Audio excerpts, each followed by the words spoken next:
Welcome to Alltel Stadium in Jacksonville, Florida, and the 2003 Gator Bowl. Where this afternoon, we have two teams that are having wonderful seasons, both with undefeated starts that led to big dreams. And although some late season stumbles dashed those hopes, a chance to finish strong with an important bowl victory. It's NC State against Notre Dame.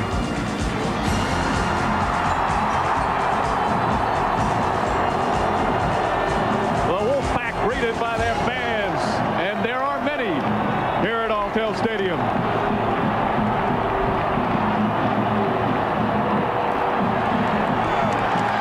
Moment to go, the Irish to a thunderous applause.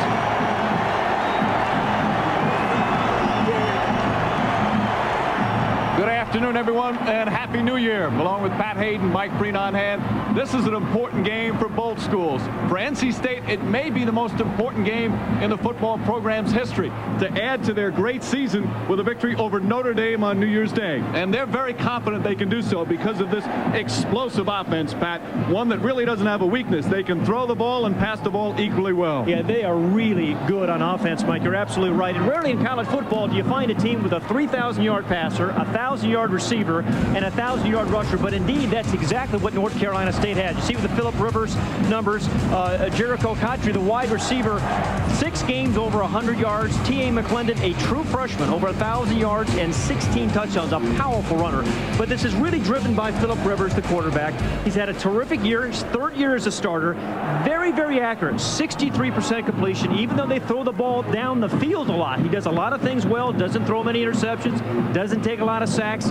This is an explosive offense, as you mentioned, 33 points a game. So what that means, a tough task for the Notre Dame defense, but they have been up to the task all season long, led by a secondary that at times this season has been absolutely brilliant. Well, they have been great, the whole secondary, but in particular, I think the corners for Notre Dame are the key to this defense, key to this team, if you will. Shane Walton and Vontez Duff. Shane Walton just elected the most valuable player by his teammates, who is an All-American, 7 interceptions. Vontez Duff on the right has returned a punt for a touchdown, returned a kickoff for a touchdown, returned an interception for a touchdown. But these guys will be challenged today, Mike. I think North Carolina State is going to try to go after the corners, particularly Vontez Duff, on a double move that USC had some success with a couple of weeks ago. They want to get deep on Vontez Duff. Now, special teams is always important, but with these two schools, especially because their special teams has won a number of games for them. Well, indeed they have, and special teams in a close game usually is the deciding factor. North Carolina State has been sensational this year blocking kicks. 10 block kicks, 27 since Chuck Amato has been there as head coach. They've turned those into 7 touchdowns and a safety. Notre Dame for a couple of years now have played good special teams. The hidden gem, I think, for Notre Dame is their punter, Joey Hiltbold.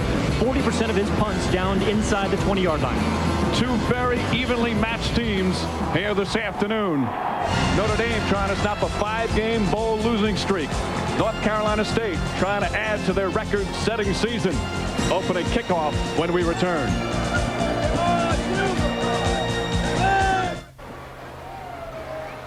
Welcome back to Jacksonville, and let's welcome in our sideline reporters for today. We'll start off with Marty Snyder, who's down with NC State head coach Chuck Amato. Mike, thanks so much, Coach. Last year before the Tangerine Bowl, you said that was the best week of practice you had ever had before a bowl, but game morning, you knew something was wrong. How do you feel this morning? What does your gut tell you? Can you win? Well, my gut says we talked about that last night for a long, long time, and I think our players have everything in perspective and they're focused. Now all we can do is hope they go out and play the best they can, and we can't ask them to do anything more than that. Biggest key to beating Notre Dame is what? Don't turn the ball over. All right, covering the Notre Dame sidelines for us today is Dave Burns. Dave? Hey, thanks, Marty. Coach Willingham is celebrating 1 year as Notre Dame's head coach. He took the 5-6 program and made it a 10-time winner. Coach, what must your team do today to beat NC State? Well, I think anyone that's watched the bowl games has seen that turnovers play a big part of every football game, and that will be the same today. But we've also got to create some big plays special team-wise and not succumb to the penalties that normally burden most teams that coming back into a bowl game. You are without both starting offensive tackles. How will your restructured line handle the ACC's best defense?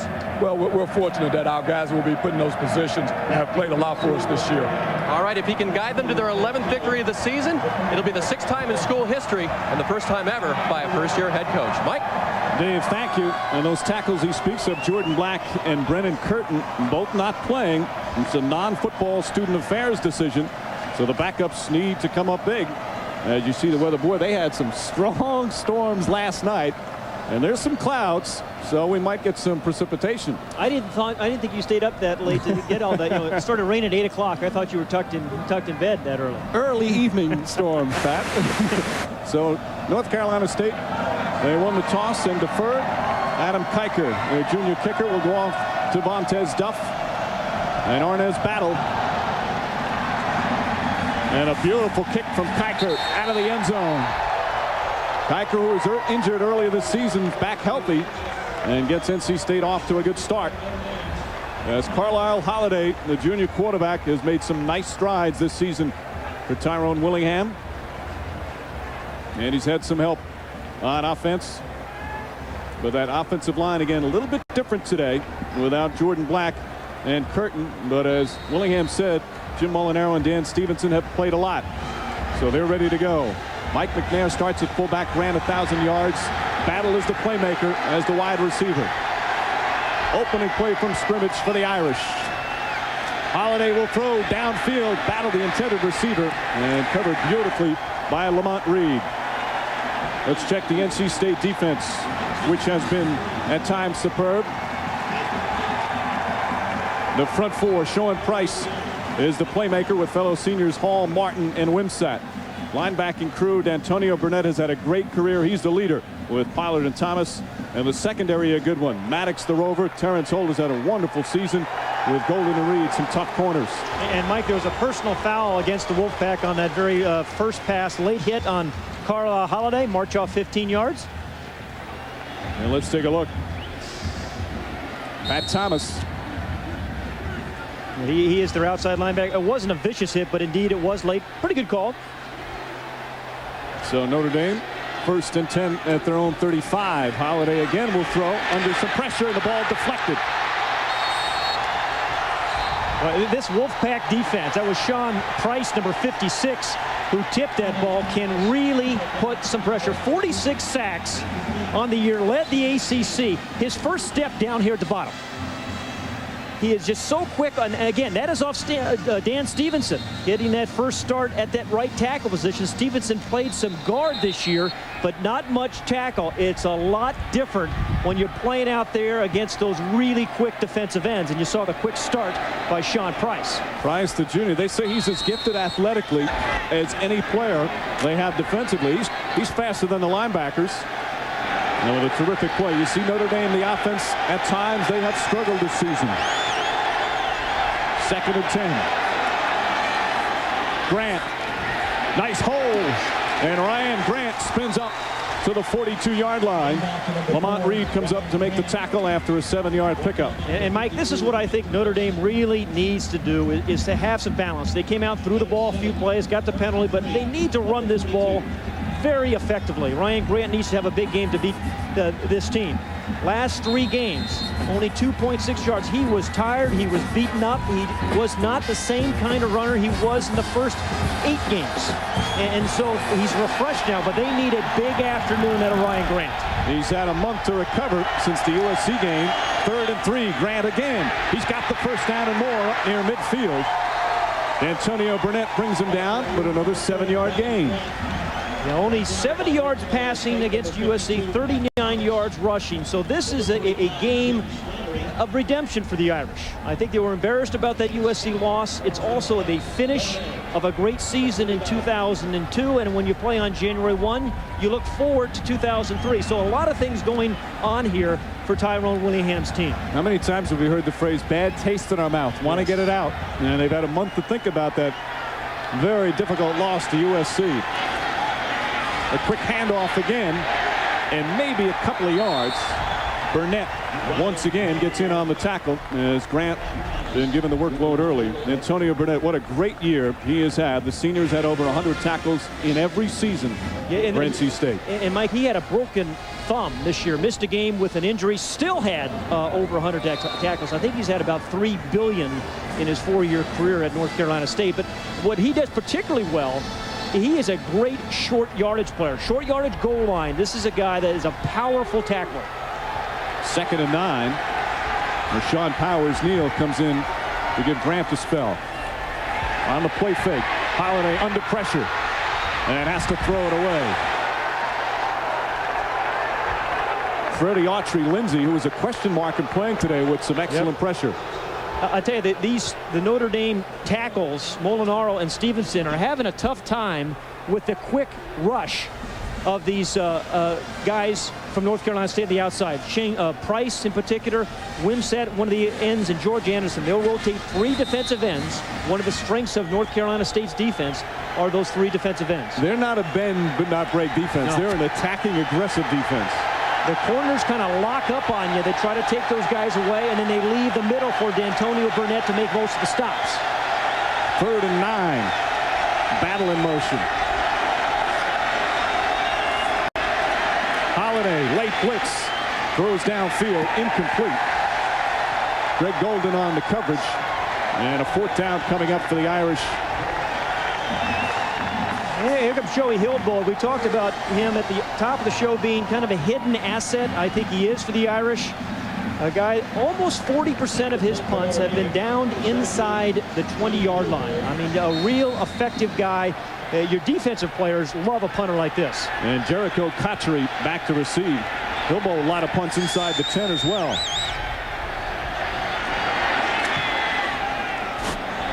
Low, short kick. And they're putting into a pretty strong wind, I think. And a start at about the 11-yard line. Great punt. Great punt. As Phillip Rivers will come on. What a terrific season he has had. Not only is thrown for 18, he's rushed for 10 more. Very experienced and a very poised quarterback. 3 good years. And he has a superb offensive line.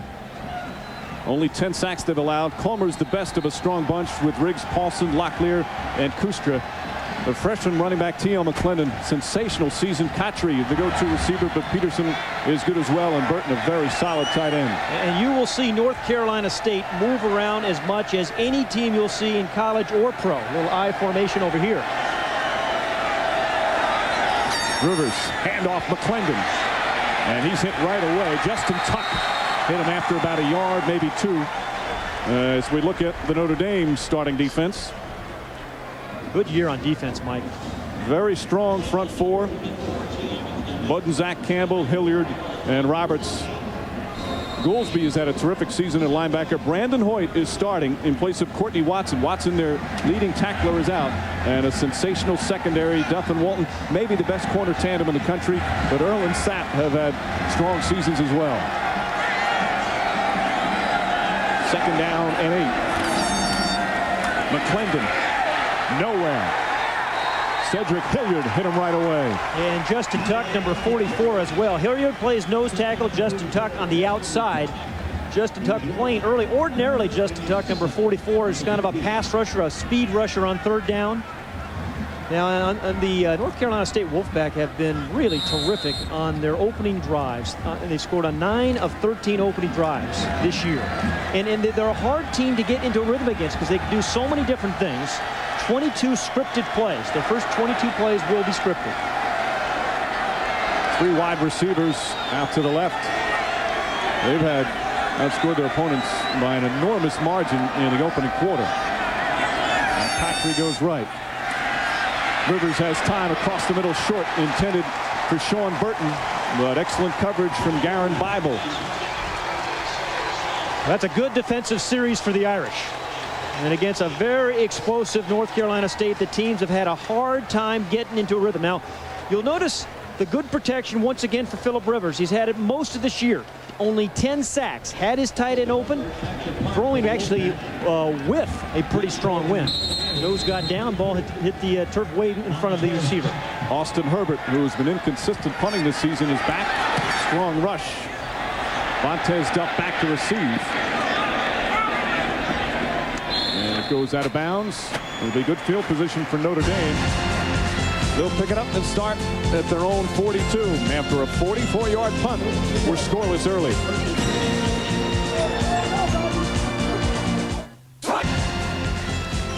The Toyota Gator Bowl is brought to you by Toyota. Get the feeling. Notre Dame with their second possession, taking over at their own 42. What a great turnaround this season has been, Pat Hayden. Yeah, indeed it has. I mean, double the wins from a year ago. Tyrone Willingham, an incredibly focused guy. I think it's transformed his team.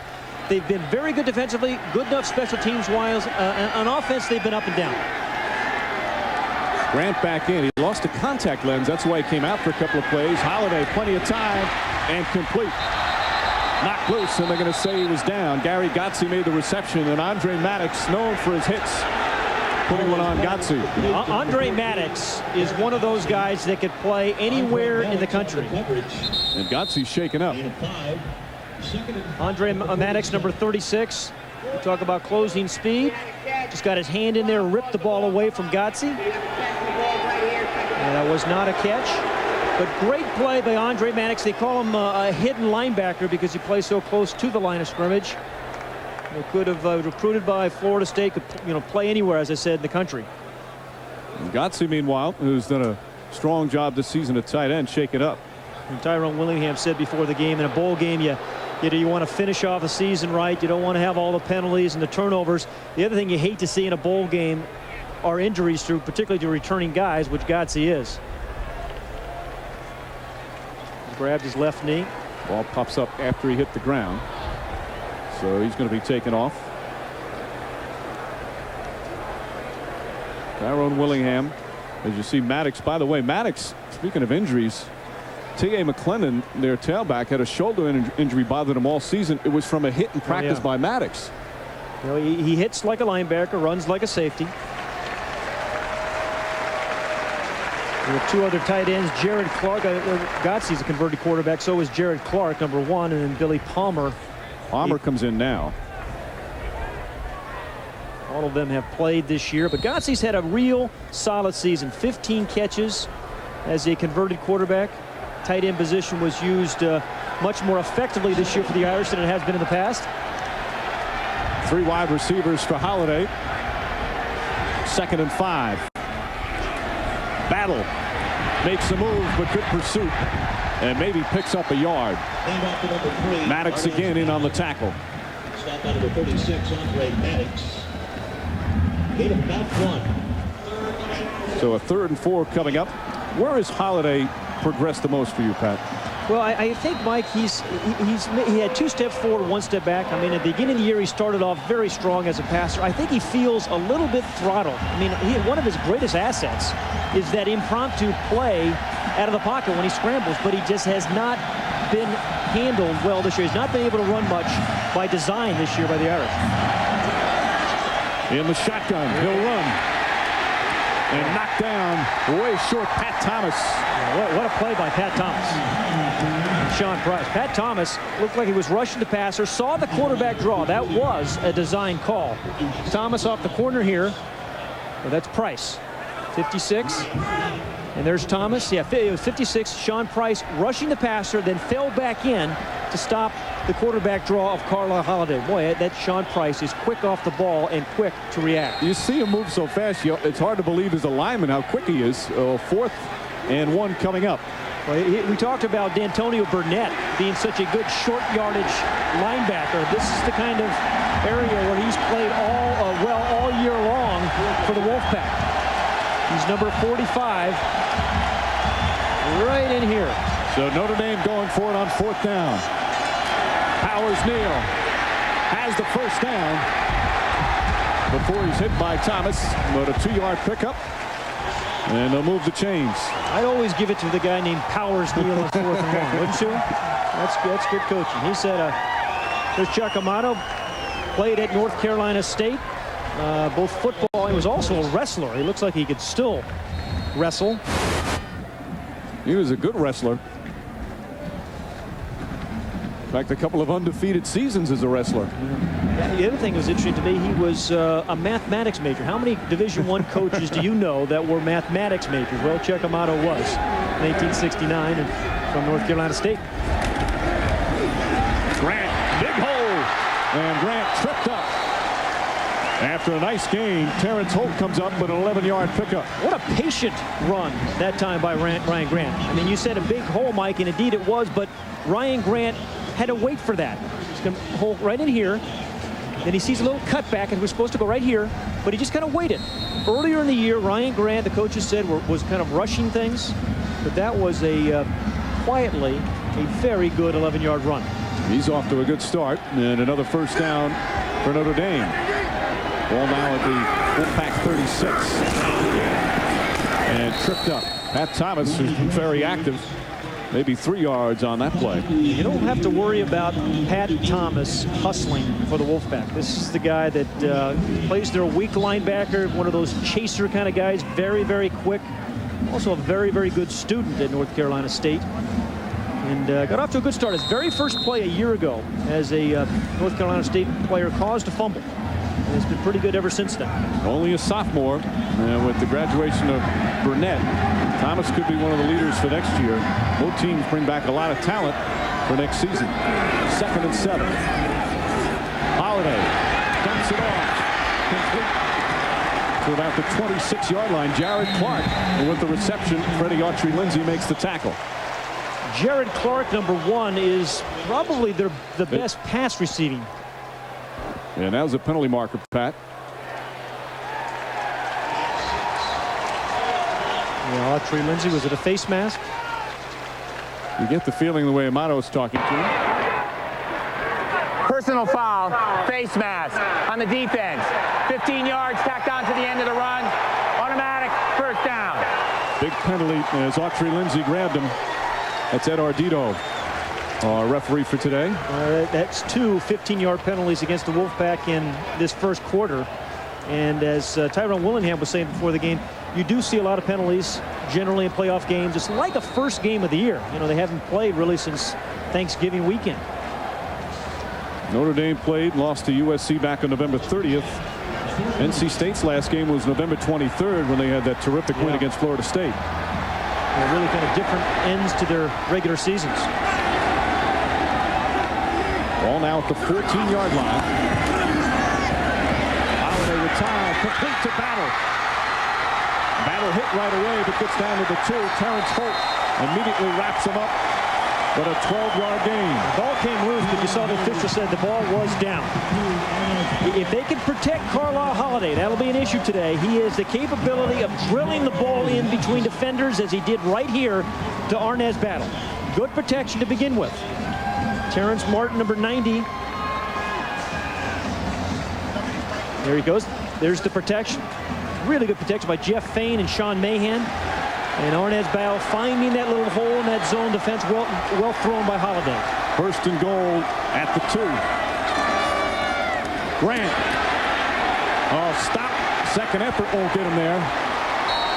A wall of defenders. D'Antonio Burnett, number 45. It was Pat Thomas in there as well, but D'Antonio Burnett, number 45, the starting inside linebacker, who came into us yesterday into a meeting, kind of lit up the room with his smile, but says, this is where I love it the most as a middle linebacker. And he's been particularly effective down here in goal line situations because of the powerful kind of player that he is.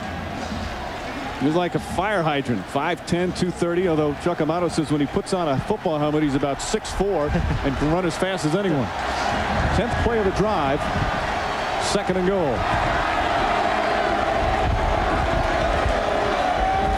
Holiday will try himself. Down again.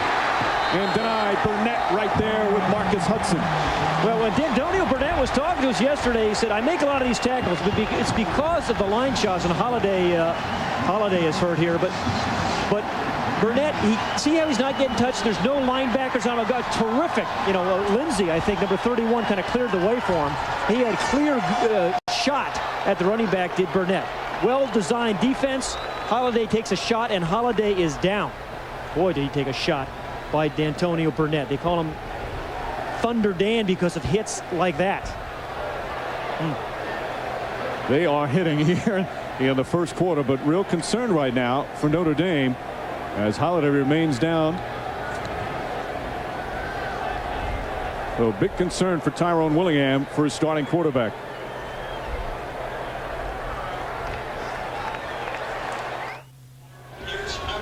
Notre Dame with a field goal, but their starting quarterback back to the locker room after getting banged up. And as you see, a great defensive stand, the goal line stand for the NC State defense. Remember, they lost their tight end, Notre Dame did too, in Gary Gotze. So this is a fit, powerful, good tackling, hustling team that North Carolina State has. They had no choice but to get in shape. Chuck Amato had what he called the belly board. All the fat guys on the team had their picture taken without a shirt. They put it up in the athletic room where all the teams and all the sports get to see. Kind of embarrassing guys to get into shape, and they certainly got in shape. Well, Chuck Amato said when he came that there was a fat football team. They lost 700 pounds collectively in that first off season from January through August of his team. And as you saw in that last defensive stand, this is no longer a fat, out of shape team. In fact, Scott Kustra, their starting tackle, he was worried because he said even the teams like the girls cross country, they saw us without our shirts, so that's not a good thing. Yeah. Seta will kick off. This is the #1 kickoff returning team in the nation. And Lamont Reed has returned 2 for touchdowns. Penalty marker. Reed eludes some tacklers, but gets up to the 12, but there's a flag on the play.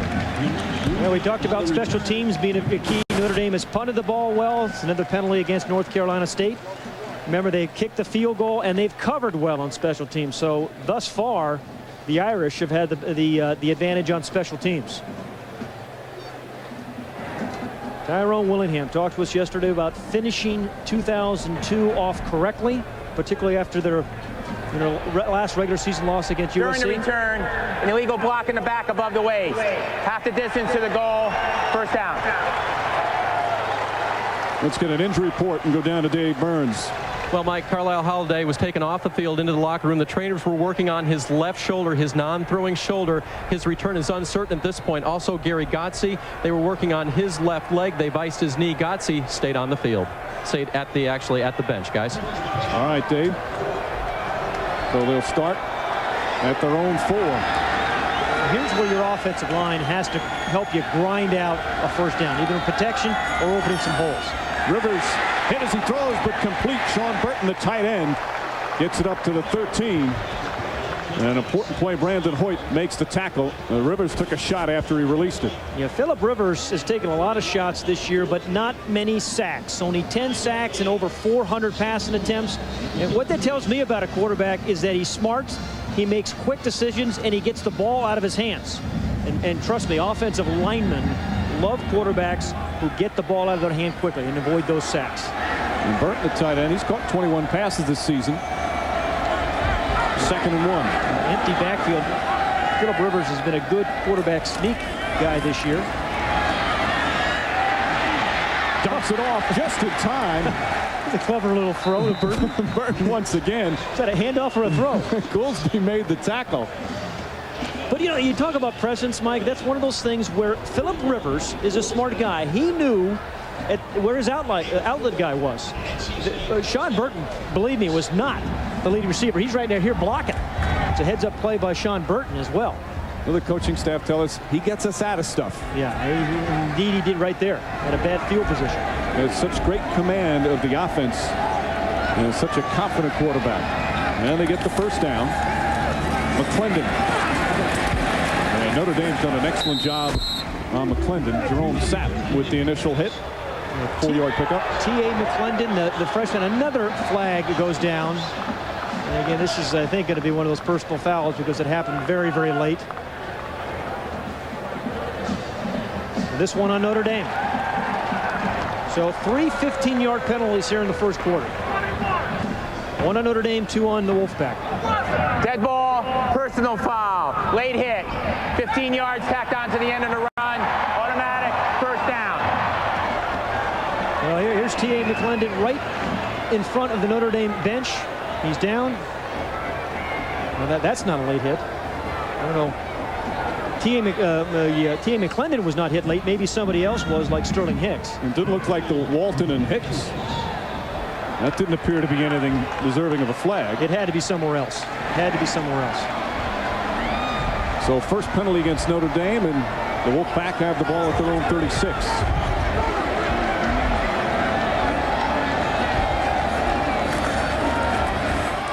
Rivers, complete. After the catch, Sterling Hicks goes out of bounds, but he gets into Notre Dame territory. Complete. One of the things about Phillip Rivers that impresses me, Mike, is that he has such a high completion percentage, 63%, but he guns it down the field a lot. I mean, in his 3-year career, he's thrown, 144 completions over 20 yards. Look at that gun. Maybe just a pinch late, but got it there in front of Sterling Hicks and in front of the corner. Remember, they want to test those corners, particularly on double moves. Fake a little in, fake a little out, and then go deep. Rivers, the junior, every year he seems to add a little something. Now he splits out. Yep. Brian Peterson shuffles to McClendon, but McClendon hit right away. Jerome Sapp and Glenn Earl in on the tackles. Yeah, Marty Galbraith, the offensive coordinator, they do more things on offense than anybody I've seen this year. And against Florida State, they did everything. This is generally a wide receiver. Brian Peterson played high school quarterback.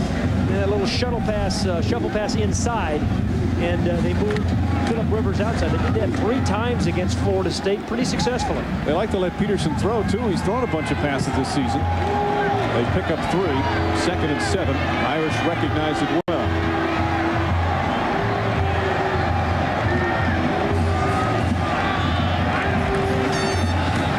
Rivers will run.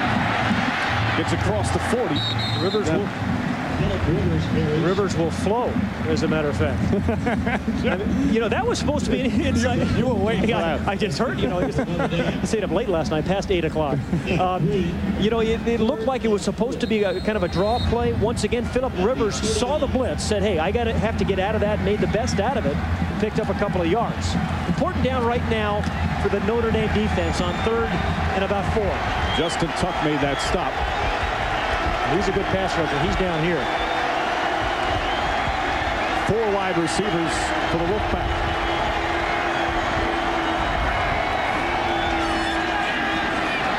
Rivers has time and caught Patry as the first down at about the 27-yard line.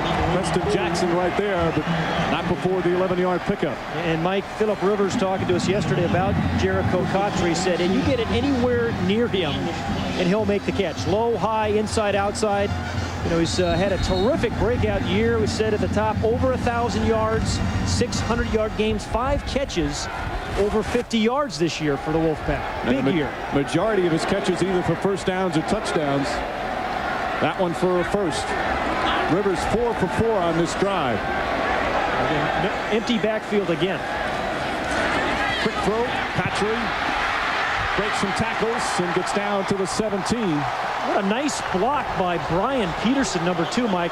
He was the guy that played quarterback a few plays ago on this drive. This time, one of those quick screens to Cotry, number 82. But the reason he picked up the first down is because his other wide receiver, Brian Peterson, put on a terrific block. There's a guy who's worked very hard to make himself a good player, stays out every day after practice. The trainer throws him 100 passes every day after practice. They say pound for pound, he's the strongest player on the team. And the first quarter comes to an end. Notre Dame trying to snap a 5-game bowl losing streak. They lead 3-0. But the explosive offense from North Carolina State on the move and have a first down at the Irish 17 here in the 2003 Gator Bowl from Jacksonville, Florida. Injuries becoming a big story for Notre Dame. Starting tight end Gary Gotze with the leg injury going back on crutches. Carlisle Holiday injured himself and went back to the locker room. And let's not forget they're without their 2 starting tackles for that non-football student affairs decision with Brennan Curtin and Jordan Black. This starts to take its toll. Yeah, there's clearly not at full strength. I think Courtney Watson really is the biggest loss. Their leading tackle on defense and one of the emotional leaders on their defensive team. Watson again a couple of weeks ago in practice hurt his knee, so he's not playing. NC State now throwing the ball pretty well because he's been protected well. They've also done a good job on McClendon, who fumbles the football, jumps on it, lost it again. It appeared he recovered again. We'll have to wait and see. Glenn Earl right there. Yeah, Glenn Earl looked like he was shot out of a cannon. I mean, you talk about a guy that got some penetration. I mean, that is the definition of penetration. McClendon is at a great freshman year, has fumbled the ball a little bit. Watch off the corner, number 19. Tries to get blocked there by Moyer and gets his helmet on the ball. McClendon scoring touchdowns, breaking tackles, doing a lot of things well, but he has not held onto the ball well. And I think it's one of the biggest adjustments, Mike, for freshmen running backs as they come into college football is securing the ball, because you get stripped so much more in college football than you do in high school football. Plus, he had a broken bone in his right wrist, which is dominant hand, and he wore a soft cast on it for a while. That's not on today. They lose 4 on the play. Rivers to McClendon. Nice catch. And he's knocked out of bounds. McClendon caught 39. That's actually his 40th reception, so he's done a little bit of both. I mean, this guy had unbelievable numbers, T.A. McClendon, in high school. Folks, 71 touchdowns his senior year. Senior year alone. 1 year. And what a great adjustment on that. Scored 7 touchdowns in their high school championship game. A year ago, exactly a year ago, he was playing in a high school all-star game.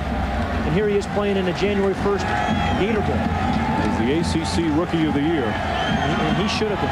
He is going to have, if he stays all 4 years, a great career there. And he's had a number of injuries during the season, so it's amazing what he's done with the injuries, but they say he's the healthiest he's been since September right now. 36.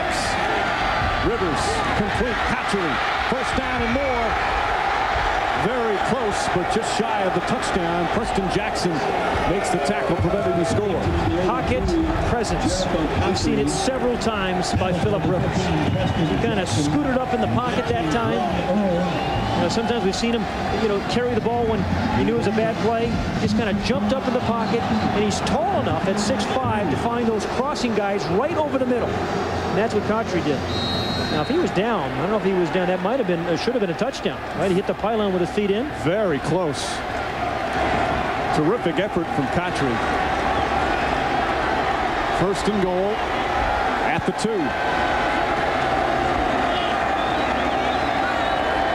McClendon again with 16 touchdowns during the season. So they get 17 right back. That one was easy. Really good series, Mike, for the Wolfpack. They passed it. They ran it when they had to in the end zone. Some guys have a nose for the end zone. McClendon's nose starts at about the 15-yard line, A talented North Carolina State team that does a lot of things well. Check Amato has got this program turned around. It is a program on the rise. Yeah. There's no question about it. Adam Kiker. They've missed 7 extra points this year. Kiker's missed a couple, but again, he was injured early in the season, and he's kicking much better now. A terrific drive for the NC State Wolfpack. 12 plays, 96 yards. The freshman gets in the end zone. The Wolfpack with the lead. Welcome back to Jacksonville. Notre Dame, NC State in the Gator Bowl. Carlisle Holiday, the starting quarterback for Notre Dame, is back on the field. He's taking snaps. The coaching staff wants to see if he can take them without pain. They worked on his left shoulder. Carlisle keeps flexing his left hand. It's unsure as to whether he'll come back in the game. All right, Dave, good news for Notre Dame. With all the injuries going on, both teams have had injuries this year, and both teams have really had to use their depth during the course of the season. So a lot of these backups have played a lot of snaps. But, it happens in football. I'm always surprised when coaches, always act surprised when there are injuries. You're going to have them in this game. Kiker with another terrific kick. You get Vontez Duff in battle. Duff is an excellent return man. Notre Dame 7th in the nation in kickoff returns. And it appears his back's feeling pretty good. So Notre Dame will take over at the 20. Good drive by North Carolina State, 96 yards. And we talked about Phillip Rivers, what a nice job he did. That's T.A. McClendon, number 44, who ran in from the 2 yards for the touchdown. But very efficient, good protection. Rivers made some great decisions. 7 of 7 for 72 yards on that drive. Talking about good decisions. Not bad.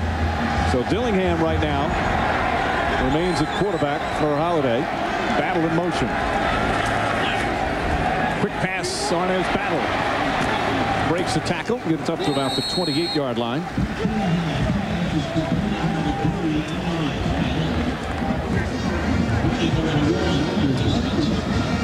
Battle is a guy that you've loved in terms of what he's accomplished. You know, the whole thing coming in as a quarterback, finally gets the starting role, but the injury knocks him out of that. They changed positions, and he's made the most of being a receiver. Never complained, and done a very good job of making an adjustment and catching 48 passes, the most by receivers since '95. And he says, I'm not an experienced receiver yet. Howard's kneel across the 30 to about the 32, good for a first down. Matty Lawson on the tackle. You see number 91 there. You talk about Manny Lawson. This was a guy. He's also a true freshman. Last year from North Carolina, in the high school championship track meet, his team came in third, but he scored all their points. He won the 110 high hurdles, the 200 meters he won the high jump, and he was third in the triple jump. Scored every one of their points, and their team finished third. And he's had an impact in his first year with the Wolfpack. The handoff to Grant, and he's hit right away behind the line of scrimmage. George Anderson in on the tackle.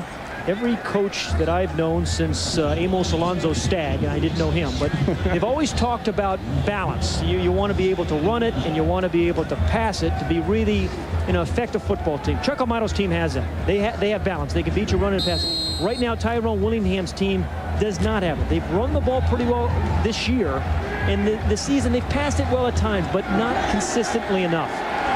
He hopes that the West Coast offense eventually will click in with these players. 2nd and 11.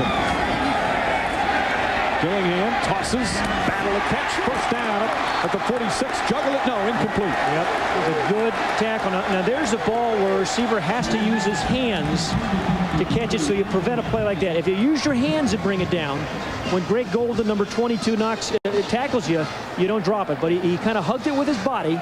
The ball was wobbling a little bit, which made it more difficult to catch with your hands. But Greg Golden right there just kind of strips him of it. Greg Golden has had a strong season. Both ways, right? Yep, started the season as a starting tailback. And now the sophomore from Fort Lauderdale, the starting cornerback. Dillingham to Battle. Breaks one tackle, but slowed down enough. Maddox slowed him down. And Terrence Martin, number 90, Mike, you know, that hustling defensive tackle. And this North Carolina team, we talked about them being in shape, lost 700 pounds. These guys get after you. And Terrence Martin, number 90, is one of those guys that does just that. You hustle down the field in a screenplay, and you make some good things happen, force a punt. Such an aggressive defense, so Joey Hilbold will come on. Hatchery back to receive. Still early here in the second quarter. NC State leading 7-3. Watch out for the Wolfpack on punts. Oh, very close. That's a penalty. Roughing the kicker. That'll be a first down for the Irish. So another big penalty against NC State. And I think it was a Greg Golden, number 22, who kind of roughed him. Yeah, and I think that's the 15-yard variety that'll give him the first down. During Chuck Amato's career here, they've blocked 27 punts and kicks. So you don't want to discourage your guys, but you have to take the right angle, and that's just what Chuck Amato is talking to him. Yep, your angle. And if you go inside, you have it blocked. If you go too wide, you run into the kicker. They blocked 10 kicks this year. Personal foul. Roughing the kicker on the defense. 15 yards from the previous spot. First down. I don't know if he got blocked in there by Jerry Clark. Yeah, looking at it that way. Number 1, see, you get blocked into him? Yeah, he got shaded. He was going to run into Hilbold regardless. Of the 10 blocks this year, 8 of them have been on punts, but that a costly penalty, so Notre Dame has the ball at the NC State 49-yard line. Scored 7 touchdowns and 1 safety off those 10 block kicks this year. So it clearly is a weapon for the Wolfpack. Grant has some room, but taken down from behind. Pat Thomas again. Well, you're right about Pat Thomas. I mean, it looked like there was going to be a hole there. It looked like Ryan Grant had some green grass ahead of him, and then the red and white jersey of Pat Thomas got in the way. Pat, now you've seen Dillingham play a little bit this year. He's had some time. He's had some starts. He's had some game-winning drives. What are your impressions of him? He's an accurate thrower. I mean, he had the game-winning toss against Michigan State early in the year, had a costly interception against Boston College when the Irish had their very first loss, but he's a calm guy. And that's what I think offensive linemen like. You don't want your backup quarterback being too nervous. Pat Dillingham is not. Just a sophomore. Throws and complete. Battle. Trying to play tackles, and we're there again, but Pat Thomas. Man, maybe a yard pickup. Are you sure they're not more than one guy wearing number 52? He is making a lot of plays. Penalty flag down. A late flag, and it's going to go against Notre Dame. Well, that evens it. Each team has 2 15-yard penalties. It's actually Notre Dame's third.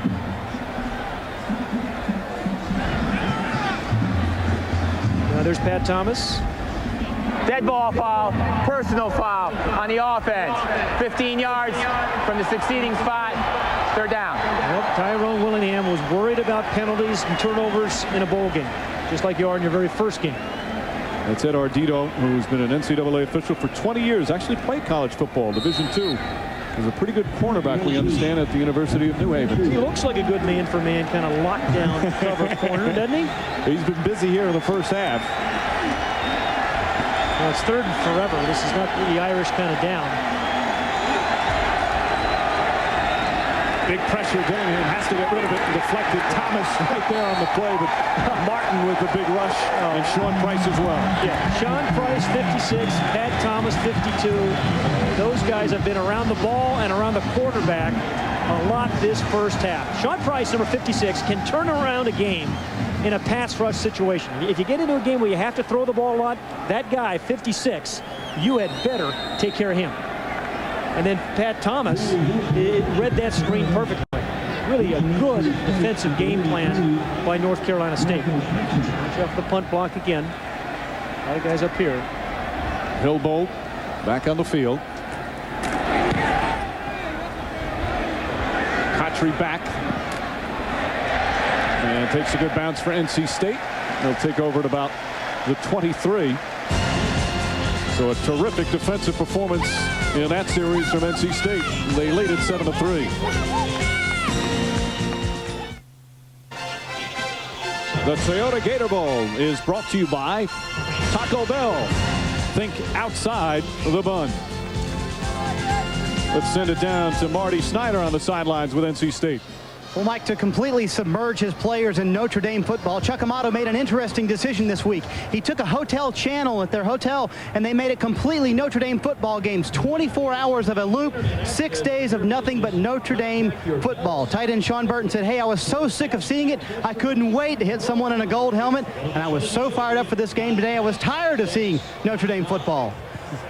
I've heard of Odd Couple marathons and Brady Bunch marathons. How about Notre Dame football marathons? Just when you're hoping to watch The West Wing or Friends, you know, you get stuck with the Notre Dame Purdue. No Terminator movies. Yeah. Amato has done such a superb job in building this program. As you said earlier, it's one of the real programs on the rise.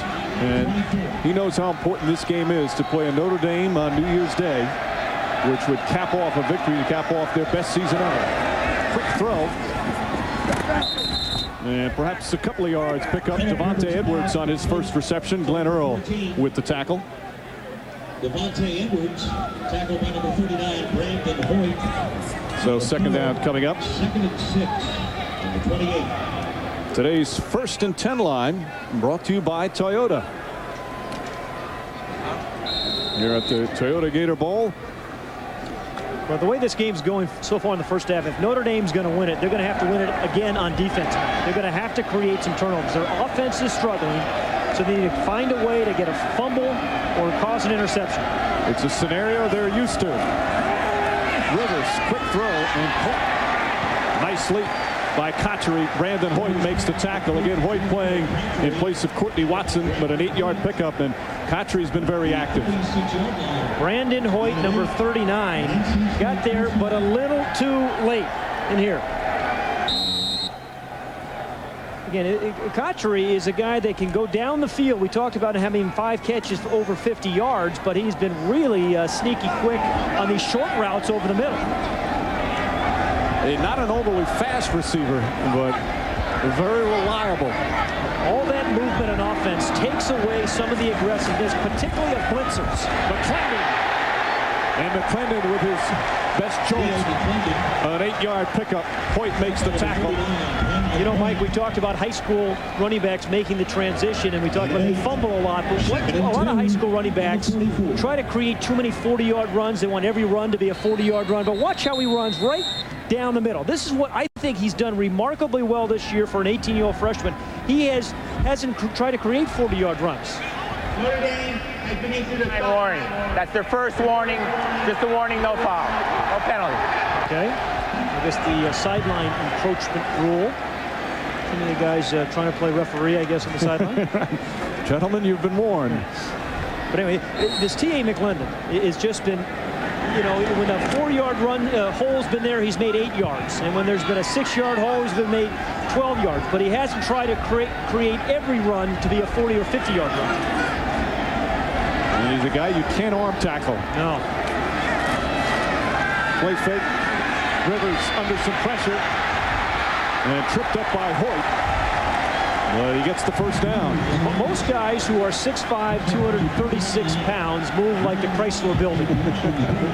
Philip Rivers, you know, has some quicks. I mean, he's not going to win too many 40-yard dashes, but he has enough. Remember old Roman Gabriel, the great North Carolina State quarterback from years ago? He used to buy himself a little time like this. And actually, Philip Rivers in his freshman year threw for more yards than Roman Gabriel did his entire career Amazing at North Carolina State. And again, he's not the fastest. He's got the awkward motion. He just gets the job done. I remember Sonny Jurgensen used to throw it a little strange, but he was one of the best passers I ever saw. And a penalty marker. That's going to be pass interference on Preston Jackson. He grabbed him, Sterling Hicks. Well, the Irish have felt their corners have been an asset all year long. Against USC, USC got after them pretty good with their wide receivers, and so far North Carolina State is doing the same. Right up here on top. Defensive pass interference. Ball placed at the spot of the foul. Automatic. First down. Let's send it down to Marty Snyder with more on Rivers' throwing motion. Hey, you guys talk about whether or not it is bad to have that throwing motion. They sent a tape to Mike Holmgren, the head coach of the Seattle Seahawks and arguably one of the best quarterback coaches in football, and he said, don't touch it. It's fine. He's accurate. He's one of the most accurate passers in the country, so leave it alone. Don't mess with it. Yeah, like I said, Sonny Jurgensen did okay with his throwing motion. You know. If it's successful, and it has been 1st and 10. Rivers, couple of fakes, gets away from a few defenders, and has plenty of room now. Goolsby hits him at about the 37. But another nice run. You know, when he was being recruited out of the state of Alabama, some teams wanted to make him a wide receiver. Some teams wanted to play defense. He wanted to play quarterback, and North Carolina State fans are glad they did. Look at the tight end down here in the middle. But the rush, he's still open. The rush forced him to kind of step up in the pocket earlier. That's what a good pass rush can do. It can really cover up some mistakes. And Sean Burton is, as you can see, wide open. Rivers has been around football since he was 5, son of a coach who was the water boy for his dad's teams. He just has those football instincts. And grew up quite a Notre Dame fan.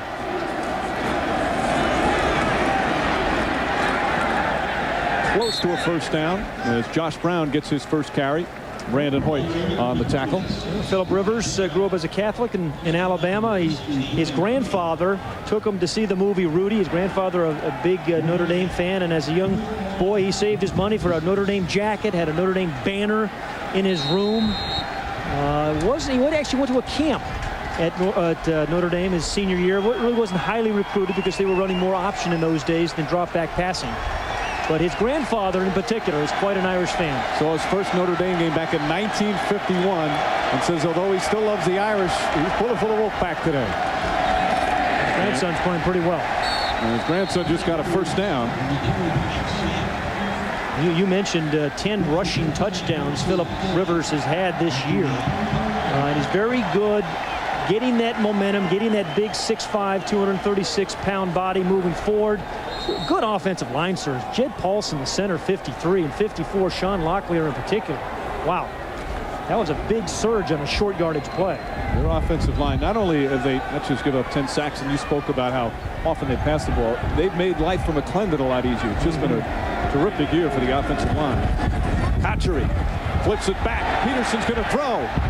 Look out. Rivers can't catch, so Peterson's now 0 for 6 throwing the football this year. You know, you got the feeling that Philip Rivers didn't really want to catch that one. That he felt somebody coming. And I think Brian Peterson realized he wasn't quite as wide open as he had hoped. They've run this play a couple of times. Rivers is going to try to sneak out over here. But Brandon Hoyt is over there, and so was, I think it was Preston Jackson. Didn't fool the Irish secondary. Peterson actually had that. He didn't make that completion earlier, that little toss. An active backup quarterback. And wide receivers. He hadn't caught a pass yet today, but he has 137 receptions on the year, in his career. Rivers hit as he throws. Country, nice catch. Oh, and he's hit hard. Glenn Earl leveled him after Gorsby grabbed him down low. But a first down after the 18-yard pickup. Remember when the good old days when playing wide receiver meant you didn't get hit very hard? Glenn Earl, number 19, has been sticking people like that all season long. But Jericho Cotchery, number 82, right here, the guy in motion. And Philip Rivers said to us yesterday, you throw it anywhere, high, low, inside, outside, he will catch it. And you see the way he adjusts to the ball, catches it with his hands, and secures it. So that means when he gets hit, he's not going to fumble. He's got those strong hands around the ball. The junior from Birmingham, Alabama, averages almost 19 yards a catch. And he has been Rivers' #1 receiver. Rivers. He caught it. Terrific catch from Peterson. Sat right there, draped on him. Well, there were like 4 blue jerseys. Now, that was a ball that probably Philip Rivers should not have thrown. Talk about threading the needle. Yeah. Now, a quick release. We talked, somewhat awkward, but it is a quick and accurate release. And Brian Peterson, I don't know how he caught that one. Watch right over the middle. Watch how many. Boy, I'll tell you, that's a ball that could have been picked off by Garen Bible. I think they were even surprised to see him throw it. He's now caught a pass in 39 consecutive games. In a first and goal. Fumbleruski, kind of. And Fumbleruski to McClendon. No signal. Yeah. Remember the old Fumbleruski in Nebraska used to run? Now they say touchdown, Pat. They put it right between his legs, did Philip Rivers. Went down low, handed it right between the legs to T.A. McClendon. Another trick play that has worked for a touchdown. And McClendon's happy to give the ball to the referee. What a drive. What 2 impressive drives. They played power football, they played finesse football, they've thrown it, they've run it, and then a trick play for the touchdown. They said they were a dangerous and explosive offensive team because they really don't have a weakness. Even if they're conservative, you throw in these successful gimmick plays. Yeah. Well, as I said, they did everything against Florida State. Ooh, that was a low one. Low, but it's successful as Kiker puts it through. Well, Mike, this was, a brilliant call because it worked. But watch, Philip Rivers takes the snap, and then he hands it right there underneath the legs of T.A. McClendon. And then it just becomes an off-tackle play. So we've seen Philip Rivers play wide receiver. We've seen him play in a kind of a shotgun formation and hand the ball to his tailback, T.A. McClendon. But in any event, the Wolfpack puts up 14 points on the board in this first half. They lead the Irish 14-3. Watch this trick play. This is Philip Rivers. Here's McClendon, the tailback. Watch what happens. It's got him in a single wing formation, and then whoa, right in there between the legs, and then it just becomes an off-tackle play.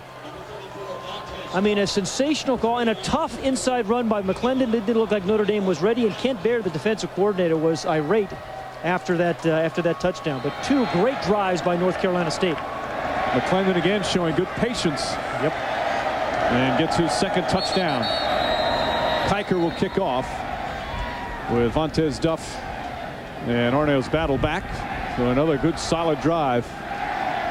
And now the Irish have to respond. 5 minutes remaining here in this first half. They have to find a way to get some balance and to really, in particular, I think, get something out of their passing game.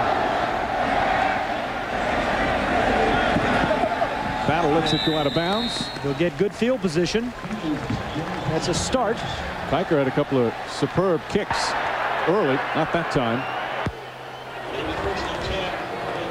So Notre Dame will take over with 1st and 10. Kick out of bounds. Notre Dame will take the ball at the 35. 1st and 10. We'll take a break. Pat Dillingham remains in at quarterback for the Irish, who could use the good offensive drive.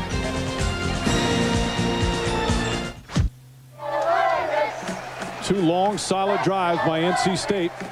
Gives them a 14-3 lead, just under 5 minutes remaining in the second, as Pat Dillingham remains in as quarterback for the injured Carlisle Holiday. They'll take over at their own 35. And Mike, this is where those new offensive tackles have to really play well for the Irish. They're going to get back in this ballgame. Grant pursued and thrown for a loss. Let's get an update on Holiday. We'll go down to Dave Burns. Well, Mike, Carlisle Holiday stands on the sideline. He is done for the day. They've pulled him. His left shoulder is hurting him too much to continue. So Dillingham will be the way to go for the Irish the rest of the afternoon. Well, we certainly hope Pat Dillingham can finish the game, but it raises a very tough question for the Irish if Dillingham is ineffective or gets hurt. I mean, they've been trying to redshirt their third-team quarterback, Chris Olsen, who has not played a snap this year. 1 yard loss. Dillingham knocked down. Price and Maddox.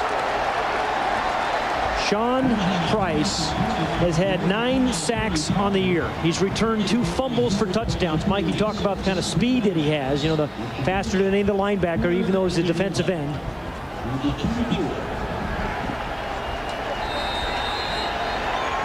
Guys, stay at home. The very disciplined defense. Even if he could have gotten that ball off, it would have been a short completion to Billy Palmer. He's just a big play guy. And Price's play sets up the 3rd and 11. His first 2 steps are unbelievably quick. Dillingham has some time. Intercepted. Rod Johnson with the interception. They rush the passer well, and they can cover. Chuck Amato's team got off to a 9-0 start, lost 3 in a row, finished with a big win over Florida State. More wins ever in their 111-year history because of plays like this.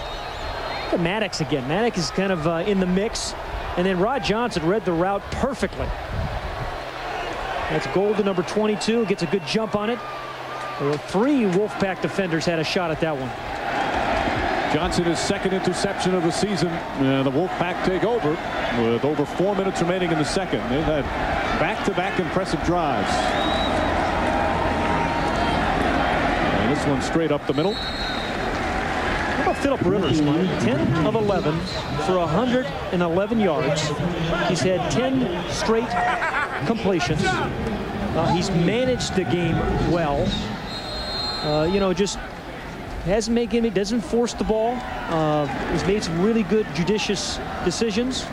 And he's got a lot of those fangs on his helmet. There's Pat Dillingham, who had a costly interception against Boston College. That was a costly one right there. Opportunistic plays. Both teams have relied on those throughout the season. 2nd and 8.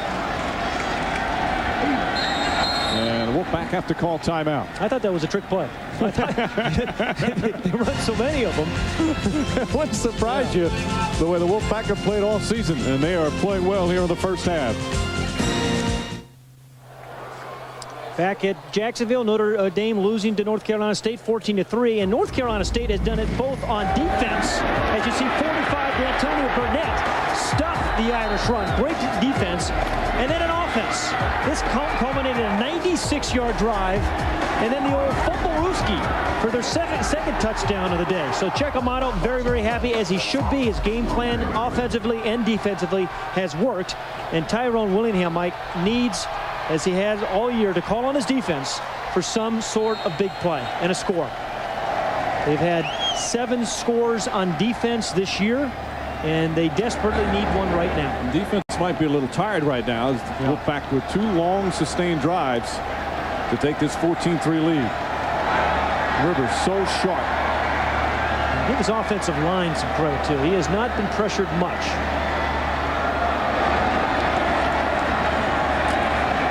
Dumps it off. Burton. And Burton down by the first down marker. Shane Walton on the tackle. Let's go down to Marty Snyder. Mike, Sean Burton was just bragging about his quarterback a few moments ago on the sidelines. He said he's not throwing bullets out there today. He's throwing bullseyes. This is the best half of football he's played all year long. Well, what, 11 for 12? That's not so bad. Not bad at all. Burton, meanwhile, he's more than just an honorary offensive lineman. He's become a good receiver. One of those guys that likes to speak his mind. He calls Chuck Amato Lucifer when they get on him a little bit too much. He asked to come see us yesterday. He didn't, he wanted to come talk to the announcers. Oh, here comes another trick play. Oh my gosh, wide open. Wide open with the catch. Brian Peterson with the completion, the former high school quarterback.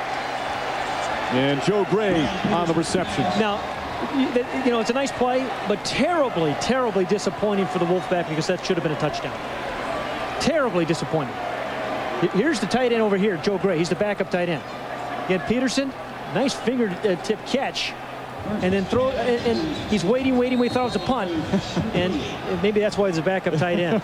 It's only the third reception of the year for Gray. Yeah, but that should have been a touch, don't you think, Mike? Absolutely. Well, there's still a good position and plenty of time here. Ball now at the 13. NC State has taken control here in the second quarter. McClendon, good pursuit. Justin Tuck quickly with the tackle. Well, as we said, good teams can beat you in a variety of ways. In North Carolina State, as we've seen in this first half, they can do it. They can do it with power. We can see it, in the passing game with Phillip Rivers. They can do it with trick plays, as they've had. Here's your tight end again down here. Here's the backup tight end. He's behind the line of scrimmage. Everybody bites on it, and he is wide open. Boy. Well-coached North Carolina State team. Chuck Amato, of course, so many years at Florida State, now in his third season with the Wolfpack. Nice catch from McClendon. Took it off the turf. Goolsby and Glenn Earl on the tackle. Don't you sense there's a little bit of a changing of the guard in the ACC with Chuck Amato and Ralph Friedgen? I mean, Florida State has been so dominant for so many years, but Chuck Amato has beaten Florida State now twice in a row. Ralph Friedgen has had another great year at Maryland. Florida State's still going to get great athletes, believe me. And he wants another timeout. Amato leading the team to their first 10-win season in school history. McClendon limping. Yeah, that's a familiar sight this year. He's had a lot of those kind of games where he's limps around. And he's had the wrist injury, the shoulder injury, the calf injury. And when we're talking to these North Carolina State players, Mike, they were talking, Notre Dame's it's a big game for us, but a lot of these guys haven't really gotten caught up in it. As a matter of fact, we asked McClendon yesterday about Newt Rocky. Never heard of him. Never heard of Frank Leahy, Eric Parsegan. Never even heard of Jim Brown. For goodness sakes. Knows Barry Sanders, of course.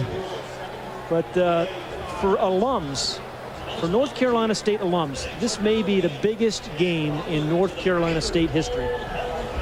Perhaps most watched, and again on New Year's Day to cap off a season that they've already set a record with 10 wins. To do it against, such a storied program. Yeah, the finish of one season, start of the next. That's Marty Galbraith in there in the headset, the offensive coordinator. And Chuck Amato, it looks like he has his chest inflated by pump each morning. And he's got his lucky sunglasses on. Yeah, exactly. He is 8-0 with the glasses. Now, he has a contract with a sunglass company, but he never received them. So what he's done is he's worn these glasses, and he's won every time he's had them. And he took them off in the middle of the year, and those were the 3 losses. Exactly. Now, you know how coaches are superstitious. No, absolutely. So they're 8-0 with the sunglasses, 0-3 without. He put them back on for Florida State, and they're certainly on today. Rain, shine, snow, any kind of weather, he was going to wear those things today. They're a little hip for a 57-year-old guy, huh? Well, you say, hey, maybe some of these young kids might appreciate it. 3rd and 6. Rivers under pressure, penalty marker. Dumps it off to Catchery. Catchery gets in, but again, a flag on the play.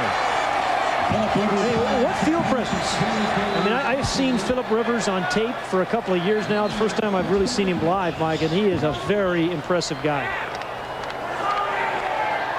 NC State says it's against Notre Dame. A lot of penalties. A lot of penalties against them.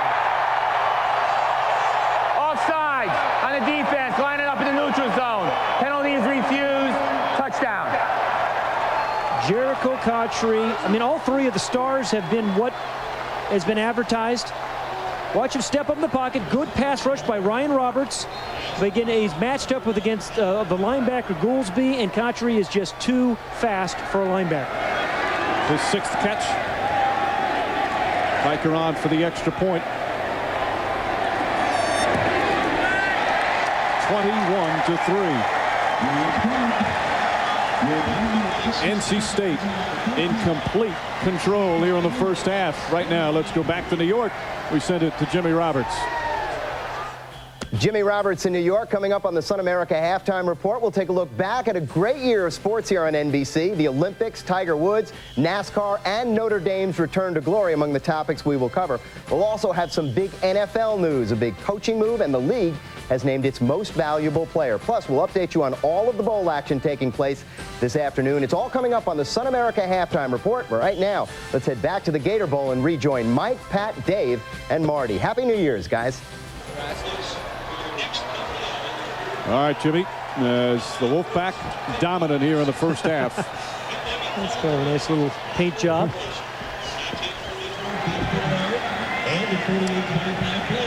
Well, remember we talked about the old pocket presence.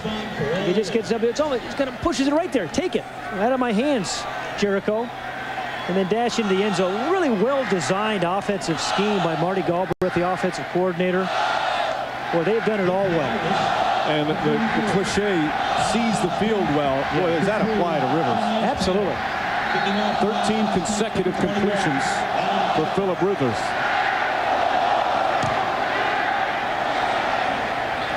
Vontez Duff, good kick from Kiker. Need to play right here from Duff. It's up to about the 23-yard line. So Notre Dame will take over with 1:10 remaining. Greg Golden makes the tackle. Again playing without Carlisle Holiday, the injured shoulder, so Pat Dillingham, the backup quarterback, expected to go the rest of the way. Well, Omar Jenkins, the wide receiver, has not caught a pass today. He's one of their starting wide receivers. Arnez Battle has been really ineffective. They try to catch him, throw some short passes, let him run. They've shut down the tight end. I mean, there's really not a lot of open room for this Irish team right now, but they're going to have to take some shots. There's so many guys up close to the line of scrimmage. McNair on the handoff. Gets up to about the 28. You wonder, again, without their 2 starting tackles, the effect that has had. Pat Thomas makes the tackle, and then another penalty.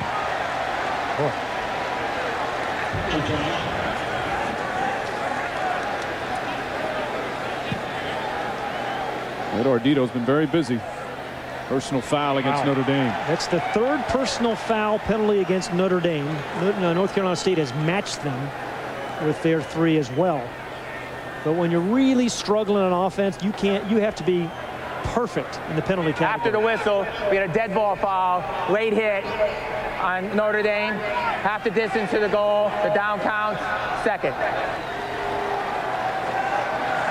Well, you see Jeff Fain after the whistle. He generally, down Burnett. He generally goes from whistle to whistle and sometimes after the whistle. Had a sensational year for the Irish, has Jeff Fain. May not come back for his senior year. Dillingham in 2nd and 19. Oh, almost intercepted by Maddox. That's a dangerous pass. Maddox catches that. There's a good chance he's in the end zone.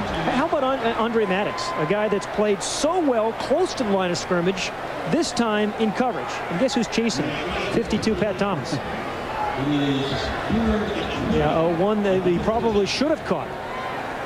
Generally, when you see defensive backs making that play, that's why they weren't wide receivers, and I say that seriously. You know, they're great athletes, but they don't necessarily have great hands. But he can really cover, and he can really tackle. He's their 2nd leading tackler. He's the rover. They call him the hidden linebacker. 3rd and 19. Under a minute to play in what has been a dominant first half for the Wolfpack. McNair. You know, in North Carolina State, should call a timeout. They really should call a timeout here because Notre Dame has to punt.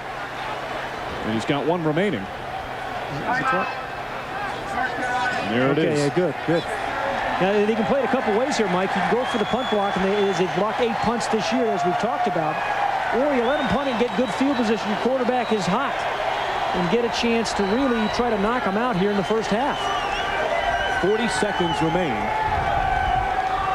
I think the way Amato coaches, the way this team plays, I think they go for the block. Well, he has done that so well this year. And he said to us yesterday that in the special teams, there are so many ways to score on special teams, and we want to be dominant on special teams and just as aggressive in the kicking game as we are on defense and on offense. And 2 key guys to watch again is Terrence Holt, number 9, and Manny Lawson, 91. Lawson has 3 blocks. Holt has 12 in his career, 3 this season. Number 91, Lawson. They have this machine where they measure your height, how high you jump. They can't measure Lawson. He goes past what they can calculate. Well, he's 6'5". He's got those long strides, so it doesn't take him a lot of strides to get back there. And they have 5 different position coaches fighting over him for next year. He could play 5 different positions for the Wolfpack. I think they're going to set up a return here and give themselves a chance. Lawson's right in the middle to the center's left. He's right about in here. Hildebold will kick to Cotchery. Oh. Yeah, see, there's one I think they should not have had that penalty. Now, there was a penalty goes down. The question is, was he blocked into the punter? It's a hold against Notre Dame. Gosh.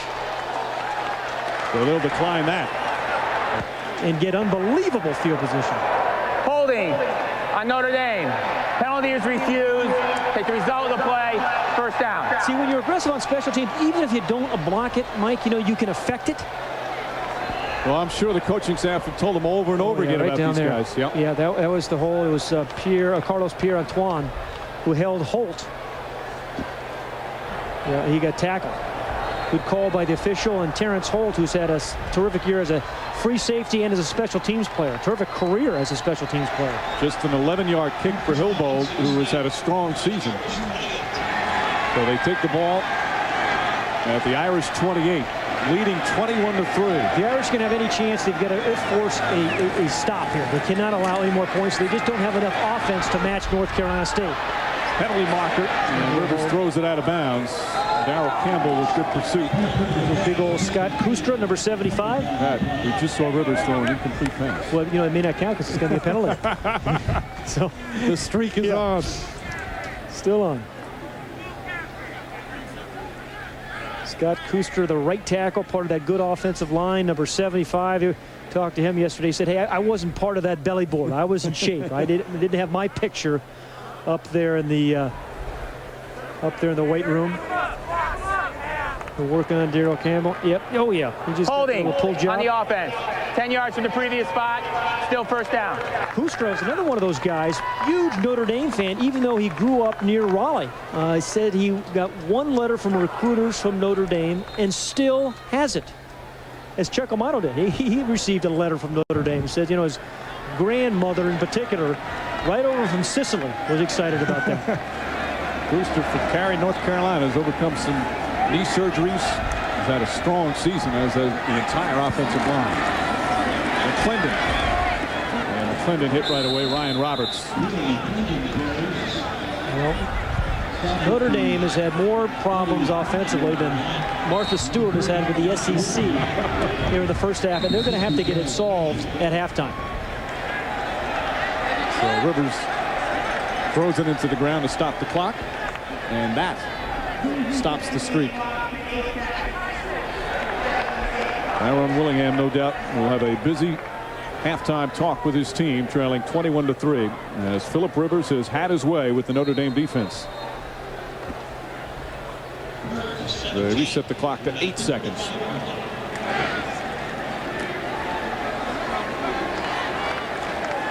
Three wide receivers. And here's Cotchery, the guy who's been so effective.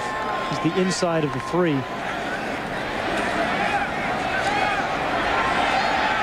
Rivers goes for the end zone. Incomplete. And that'll do it. First half. Good first half by the Wolfpack. They started off the momentum with that terrific goal line stand. And let's go hear what Chuck Amato has to say. He's with Marty Snyder. Coach, pretty awesome performance in the first half, up 21-3. How do you keep the emotion up? We got to. It's a 60-minute football game. We're not going to fall into that trap. It's happened to us once before, and we just got to go in there. If I got to sing to them in Italian, but some way I got to keep them going. All right, go sing, Coach. 21-3, NC State with the lead at half. All right, Marty. Phillip Rivers with a sensational first half. Brilliant. 13 of 16, 134 yards and a touchdown. And the freshman McClendon with a couple of rushing touchdowns. And the NC State defense, their usual superb work. They lead it 21-3, halftime of the Gator Bowl. Let's go to the Sun America halftime report back in New York. This is the Sun America NBC halftime report. Here's Jimmy Roberts. And from all of us here at NBC Sports, Happy New Year and welcome to our New York studios and the Sun America halftime report. Notre Dame, which last won a bowl game 9 years ago, trailing NC State 21-3 halfway through the Toyota Gator Bowl. We'll take a look at some of the other games taking place on this busy New Year's Day in just a few minutes. But first, something of a tradition around here. Look back at a great year in sports as seen here on NBC. From a memorable 16 days in Salt Lake City through a season of rebirth in South Bend and lots of great moments in between. Moments we've all shared together.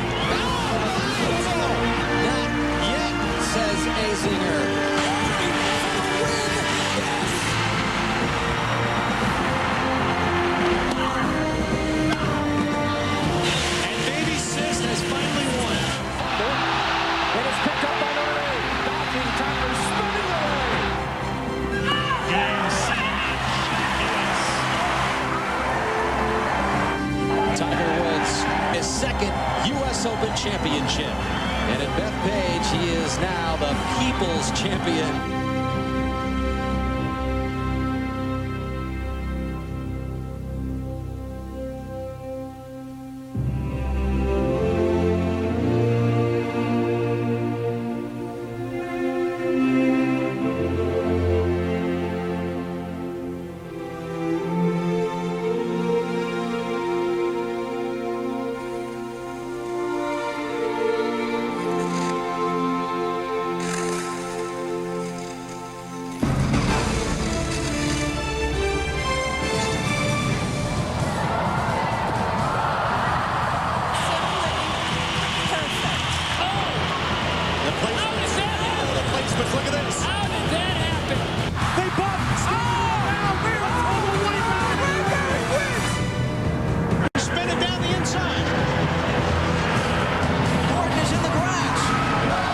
The 2002 NASCAR Winston Cup champion, Tony Stewart.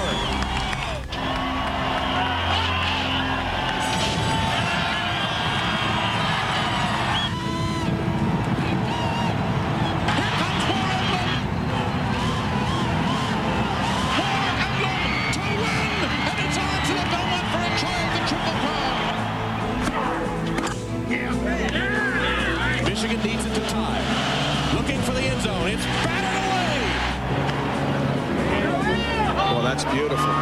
And that is going to kill away. And now Bill Elliott joins the list of winners of the Brickyard 400 in Indy. One of the most amazing comebacks in NBA history. This crowd is absolutely delirious. This is the kind of performance you just dream about.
I can't tell you how many times during the course of the year people will ask me if I truly understand what a great job I'm lucky enough to have. And after watching some of those moments go by, well, the answer is, yeah, I guess I do.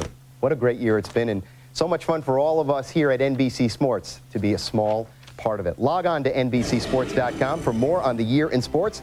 Check out a special interactive timeline of 2002 featuring a month-by-month review of the biggest stories of the year in sports. It's all at NBCSports.com. NFL news now, and there's plenty of it on a normally quiet day for the league. Despite his stints as head coach of both the Patriots and the Jets, there are many who still regard Bill Parcells as a Giants guy. And so for all of them and many others, this may be almost impossible to imagine. But now it is true. Parcells is set to become only the 6th head coach in the history of the Dallas Cowboys.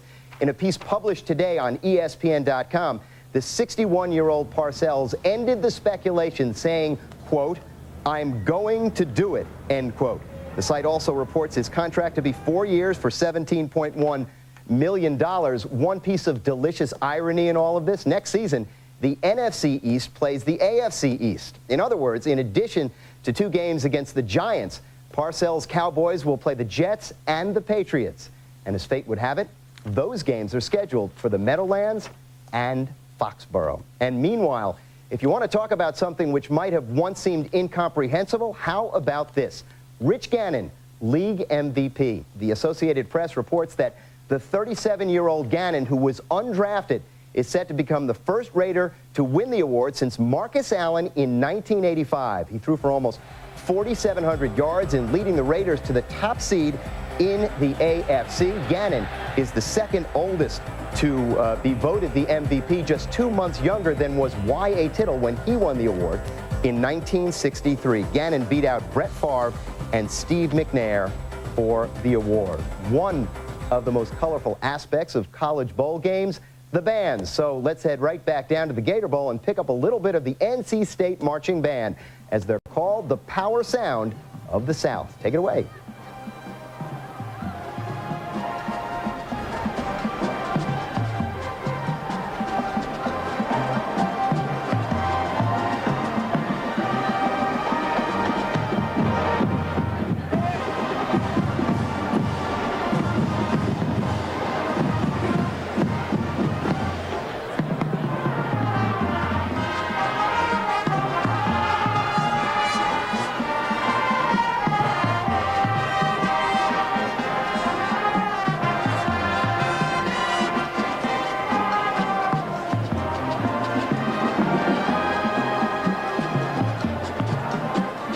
And when we return, we'll check out the scores of all of today's bowl games, and we'll have some highlights of the first half between Notre Dame and NC State. First, though, we'll step aside for these messages.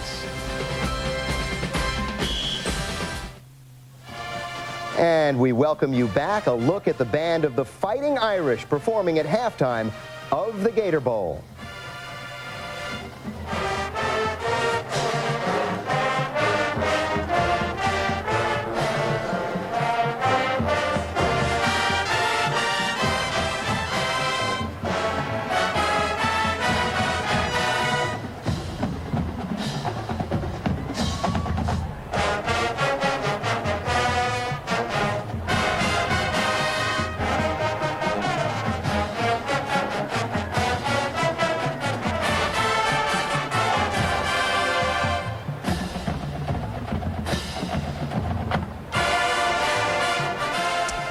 Well, we have a moment. Let's take a quick look at some of the highlights from the first half.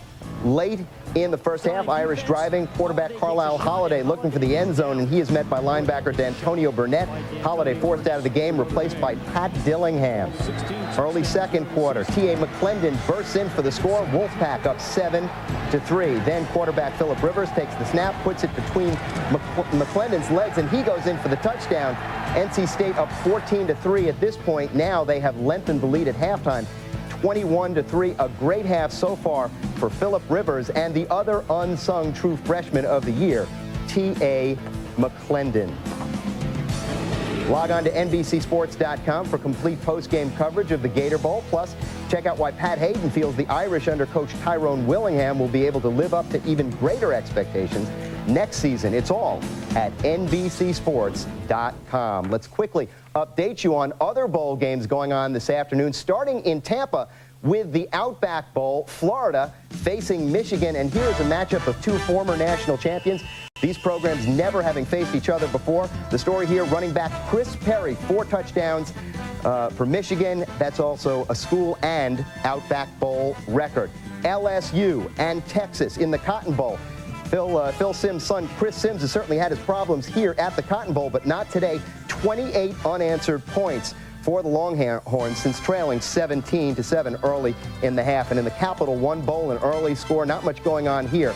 Penn State ahead of Auburn 3-0. The story, Larry Johnson so far held in check. And a reminder that following the Gator Bowl at 4 o'clock Eastern, we'll bring you figure skating, Brian Boitano's Skating Spectacular. That follows NC State and Notre Dame right here on NBC. And speaking of Notre Dame and NC State, two programs who've never faced each other before, one thing that the two schools do have in common is legendary head coach Lou Holtz. The 65-year-old Holtz is currently coaching at South Carolina. Now, Holtz took NC State to national prominence in the early 70s, compiling the best 4-year record in school history. And Holtz returned Notre Dame to greatness in the late 80s, winning 100 games and a national championship during 11 seasons in South Bend. Holtz was famous for his one-liners, one of which came when he was coaching at Arkansas. With the Razorbacks on the verge of an Orange Bowl berth, Arkansas fans pelted the field with oranges. After the game, Holtz quipped, "I'm glad we didn't clinch a berth to the Gator Bowl." At halftime, the Toyota Gator Bowl, NC State leads Notre Dame 21-3. We'll send you back to Mike Breen and Pat Hayden for the call of the second half right after these messages from your local station. This has been the Sun America NBC Halftime Report. Sun America, the retirement specialist.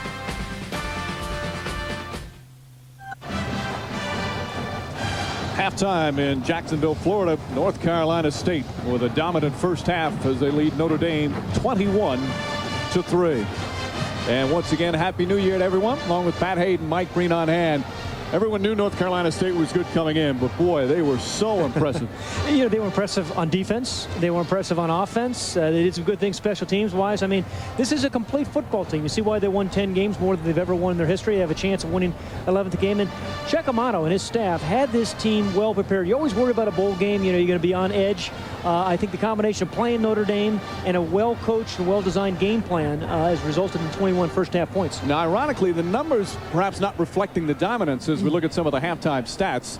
Some of them certainly the passing yards, but surprising with the time of possession, and even Notre Dame, at times they moved the football. Yeah, I'm shocked at the time of possession. I thought North Carolina State dominated that, but you know, they just haven't had any oomph. It's been too hard for Notre Dame. They, you know, they haven't had any really big plays. They've only completed 6 passes. 4 of those have been to Arnaz Battle. So if they're going to have a chance of getting back in it, first thing they have to do is stop North Carolina State.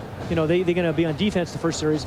And then they're going to have to manufacture some big plays. I don't know whether that's special teams, on defense, or offense, but they're going to have to manufacture a big play or two. When you say stop, they've got to stop Phillip Rivers, because Rivers was brilliant in the first half, right from the start. Well, you know, you get off to that lousy first start. Remember that terrible pass? That was his last incompletion until the Hail Mary at the end of the half.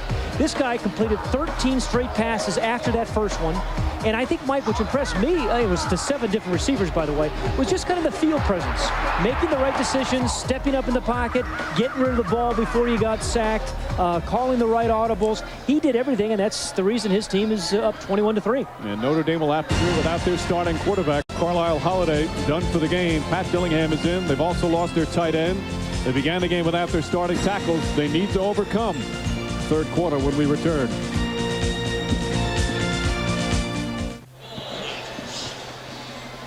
Third quarter is set to begin from Alltel Stadium in Jacksonville. North Carolina State leading 21-3. Well, what does Tyrone Willingham do? Well, Dave Burns is with him. That's exactly what we're going to ask him, Mike. Coach, at halftime, you had a lot to cover with your team, I'm sure. What did you tell them? Well, the first thing we've got to get back to being Notre Dame.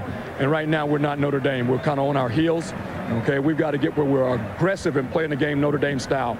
Then we've got to get more consistency within our offense. We've got to find a way to get some points up. Initially, we started out running the ball well, but that's gone from us. We've had some incompletions, and probably more than anything else, uncharacteristic of our program, we've had some penalties. And what do you tell your team, coach, as their leader, where penalties are concerned? Is it their attitude, or are they just making mental mistakes?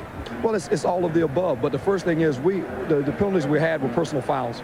And we don't have personal fouls, okay? That's just foolish football, and we don't play foolish football. All right, they'll try to play excellent football this second half. Coach will get things started here. They have trailed twice this year at halftime, 3 times actually, and they lost 2 of those games. Mike? All right, Dave. In fact, he said it. They were not the more aggressive team in that first half. You know, they've faced, for the last 2 games they've played, they've faced red-hot quarterbacks, which has been part of their problem. Carson Palmer was hot, and Phillip Rivers has been hot. It's tough to defend that unless you can, get some pressure on them. They've had some success this year blitzing quarterbacks, but they were not able to really put enough on Phillip Rivers to throw him out of his rhythm. But let's not forget, they're missing some key guys. Not that injuries are an excuse here, but without Holiday, Dillingham's going to have to go the rest of the way. Gary Gotze, the starting tight end, and the 2 starting tackles are out, and those things begin to add up. Makes your margin for error much, much smaller. But what you really would love is to get the ball first, but there's Courtney Watson, their leading tackler for the year. Hurt his knee back in South Bend practicing before they came to Jacksonville. And that is a significant loss for the Irish defense, as good as they are. But again, up to the defense to put a stop on them, force a punt, get decent field position. Then Pat Dillingham is just going to have to hang in there and create some plays for the passing game.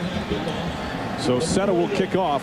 Again, North Carolina State, the best in the nation in kickoff return average, led by the man on the right, number 28, Lamont Reed, who returned 2 for touchdowns. Greg Golden's a pretty good return man as well.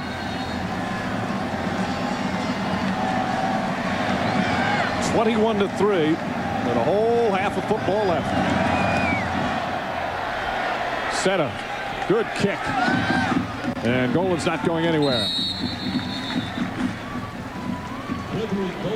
So it'll be interesting to see, Mike, how aggressively North Carolina plays it here in the second half. I mean, because their defense has dominated. They know Notre Dame is struggling on offense. Do they play conservatively, run the ball and punt, play good defense, or do they just keep coming out and winging it? Knowing Chuck Amato the way he kind of plays, you would expect them to wing it. If they're going to run the trick plays, so be it. That's the way he's played most of his season this year. So referee blew the whistle. Something with the timing. And there's Rivers' numbers in the first half. Yeah. Incompletion his first pass, Hail Mary at the end, in between 13 completions and 13 very good decisions. In all season, he only threw 10 interceptions. And I think that's the ratio, the touchdown to interception ratio, the most important for a team. And he was 18 touchdowns and only 10 interceptions on the year. His touchdown numbers down a little bit because they ran the ball so much. He was such a factor. Yeah. He'll throw on first down. He'll run. Justin Tuck able to wrap him around. Let about a 5-yard pickup. Cedric Hilliard also in on the tackle. Another good decision by Rivers. 21-3 lead. You know the circumstances of the game. He's a coach's son. We talked about the field presence. Don't force it. Do not force the ball if you don't have to, even if you take a sack or throw it away. Instead, he picks up about 6 yards. So a 2nd down and 4. Reminder, today's 1st and 10 line brought to you by Toyota. Rivers has run 5 times for 27 yards. McClendon the lone setback. And some movement on the offensive line, so they'll bring it back 5 yards. Kustra. Prior to the snap, false start on the offense. 5-yard penalty, still 2nd down. In spite of that penalty by Kustra, the right tackle down here, he has played very well. He and the other tackle, Chris Colmer, up here, number 70, have done a very good job of forcing a pocket and allowing Rivers to kind of scoot up in the pocket, which you've seen him 2 or 3 times, including on the 1 touchdown pass to Cotchery. This is an offensive line that I think has really been the key to North Carolina's offensive success this year. You talk about the quarterback, you talk about the running back, but it's been that offensive line that's done most of the heavy lifting. 2 seniors, 2 juniors, and a sophomore. McClendon gets the hand up. Joseph Tuck gets him from behind. Nice play from Tuck, who's made a lot of big plays this season. Well, one thing the Irish have done a pretty good job on is shutting down McClendon. Came in with over 1,000 yards, had 9 carries for 17 yards in the first half and gained another yard there. That's 10 carries for 18 yards, and if my math is correct, that's a 1.8 yard average. He's banged up again. I'm not going to doubt you on that, by the way. I can always do when you give him those 10s and 20s. I can't. Well, Sakamoto could. He's a math matron. 3rd and 11. Important time for Notre Dame. Josh Brown in the backfield. Rivers. Oh, what a catch. Short of the first down. Yeah. Sean Burton has it, but he's a couple of yards shy. I think it's a face mask, and a penalty comes down. There's a penalty flag comes down. It looked like a late face mask. Boy, yeah, is it just what Tyrone Willingham was saying at halftime? We got to cut down the penalties. But Shane Riggs, the left guard, Chris Comer, the left tackle. Boy, did he good. Personal foul, face mask on the defense. 15 yards tacked on to the end of the run. Automatic, first down. Mike Goolsby grabbed it. Yeah, easy call. And instead of punting the ball away, they have first down in very good field position. But I was just saying it was Shane Riggs, the left guard, Chris Comer, the left tackle. Those guys, offensive linemen never seem to get enough credit. Well, McClendon's going to need a nice rest after this bowl game. He has been beaten up again today. He'll get a nice long rest. Dump out of the backfield intended for Josh Brown. Shane Walton right there on the coverage. He would have leveled him if he caught it. So 2nd and 10 coming up. Well, this Irish defense has 8 of the 11 starters returning next year, so they've been dominant most of this year. They're going to have a chance to be in a very good defense a year from now. Shane Walton, number 42, we just saw there momentarily. He is leaving, a guy that can't bear the defensive coordinator. He really has done an unbelievable job with this defense this year. I mean, he has created an attacking, aggressive defense that has scored touchdowns, that has shut people down. Please reset the game clock to 12:51. 12:51 on the game clock, please. And this defense, although they've struggled today against a very good North Carolina State team, have had just a wonderful year. Bear's gotten some calls. He's going to be a head coach. Yep. Well, he interviewed for the Utah job. 2nd and 10. Brown stays in the backfield. McClendon still on the sideline, shaken up.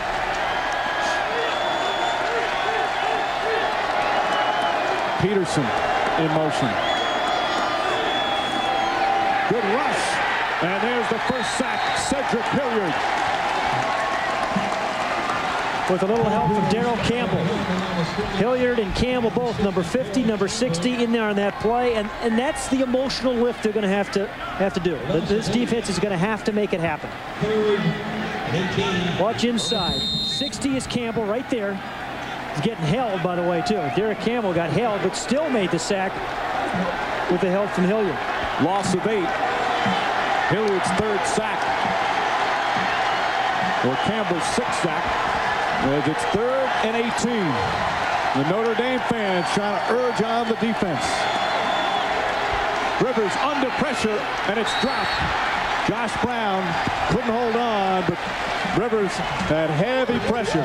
Well, twice Notre Dame has actually stopped the offense, but remember the one penalty. So they did their job. The Notre Dame defense did their job to open up this second half. So do you try to block a punt here, Mike? I mean, change the momentum of the game? A little bit more pressure there than we've seen from the Irish. Justin Tuck, I mean, you have to change the complexion of the game some way. And especially the way the offense has struggled. Yeah. Got to create some field position somehow. Low kick, Montez Duck, though, backtracking, starts at his own 15. And taken down at about the 32. Autry Lindsey in on the tackle.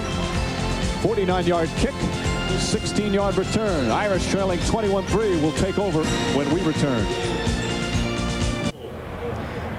Back to Jacksonville, Florida. NC State leading 21-3. T.A. McClendon on that last drive for NC State went out of the game. He has an injured shoulder. It is a sprained shoulder officially. Jamie Call, the trainer, has just looked at him on the table there, and he is in very much pain, and they do not think he will be back for the rest of this game. He's going to try to come back, but his return is doubtful at this point. Marty, thank you. And as Notre Dame will take over at their own 32, Chuck Amato's team has dominated, but now the Irish with a good defensive stand despite that personal foul, but they need to finally take advantage. Yeah, and they've tried Arnez Battle 4 times, but they have yet to get the ball to their other talented receiver, Omar Jenkins, who has caught 34 balls this year, had some big games late this season for the Irish. Dillingham to Grant.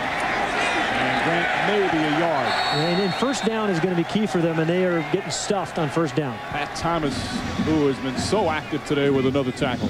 When you're not a really efficient passing team, Mike, unless you can get 4, 5, 6 yards on first down, it gets very, very difficult. So McClendon going back to the locker room. Not near the goal line, he was effective. Other than that, the Irish defense stopped him well. But that shows you the balance to North Carolina State. They get one thing shut down, and they find another way to score touchdowns. 2nd and 9. Oops. Now we'll have a penalty. Of course, the pointing begins. So we'll hear from Ed Ardito, our referee.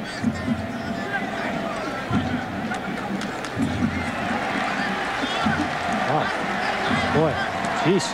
Sure looked like the North Carolina State guys. Dead ball foul, false start on the offense.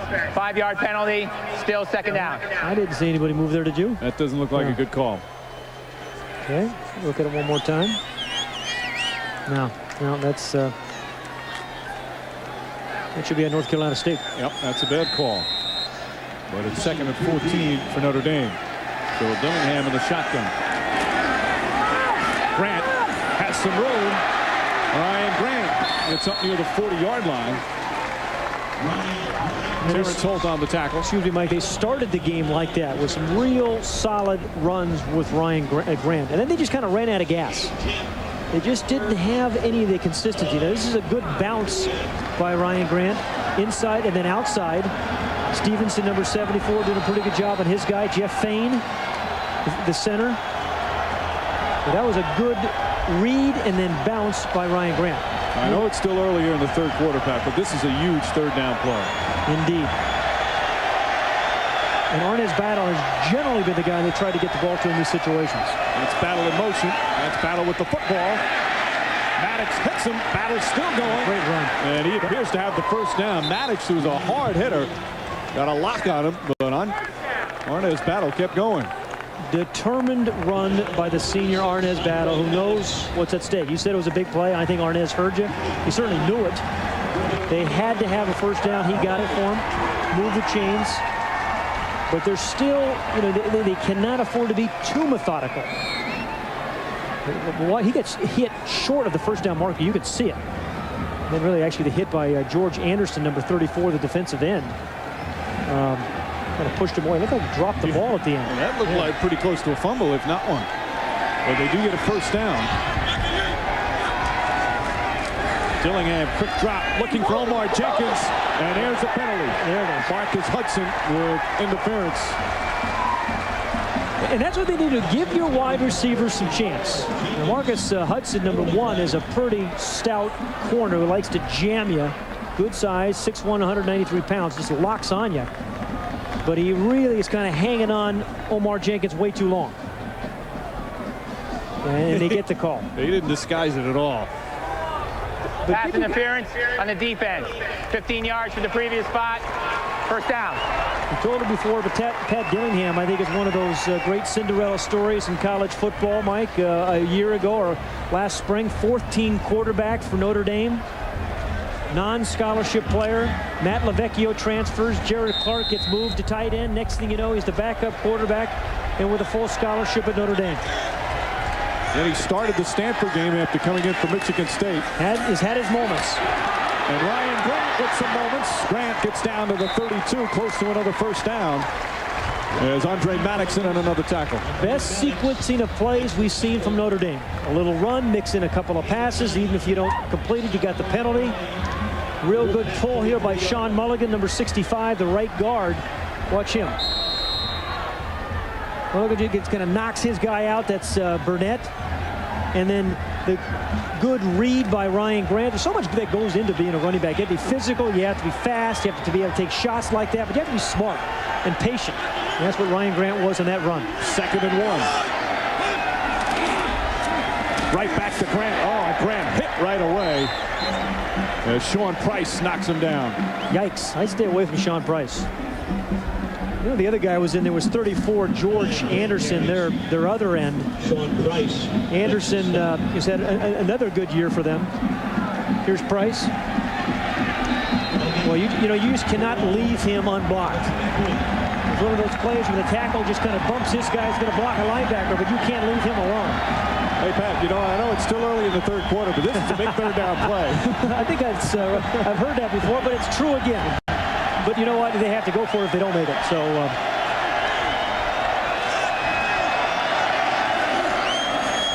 Grant. I don't think he got it. And it was D'Antonio Burnett again, that short yardage player we talked about. Short yardage and goal line. D'Antonio Burnett rises to the occasion. And I think Tyrone Willingham's got to go for this one. Although he lost yards on that one. It's a very long field goal. You wouldn't want to punt it, would you? Yeah, they're going to go for it. It would be a 50-yard field goal. Yeah. Now, ordinarily with Carlisle Holiday, you had a lot of options with the quarterback running the football. Pat Dillingham isn't near the runner that Holiday is. So they're more limited. 4 wide receivers for the Irish. 4th down and 1.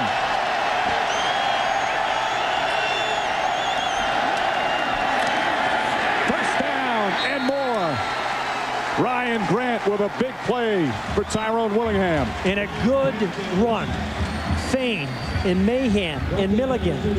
The center and the 2 guards. Watch how they get off the ball.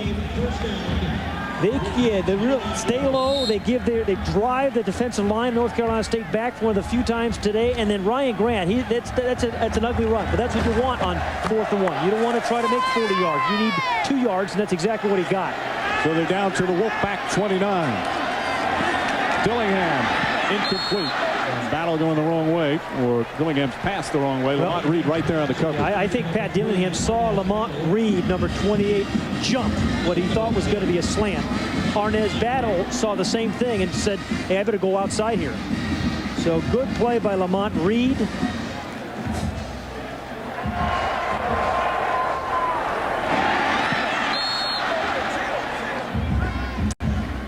Yikes. It's tough playing quarterback. Pat Thomas has been all over the field. Hasn't he? The sophomore from Miami, Florida, has just played a superb game. Yeah, a real speed player. Powers Neal in the game. Dillingham, the quick drop, battles it, and hit right away. Yikes. At the 24-yard line by Maddox. Oof. And Maddox has been involved in a lot of collisions. A lot of pushing and shoving going on too now. But Andre Maddox has played very, very well in this football game, as he has all year. Chuck Amato really very excited about all the guys he has coming back next year, including Maddox, who's only a sophomore. The coaching staff, they say he's had a great season.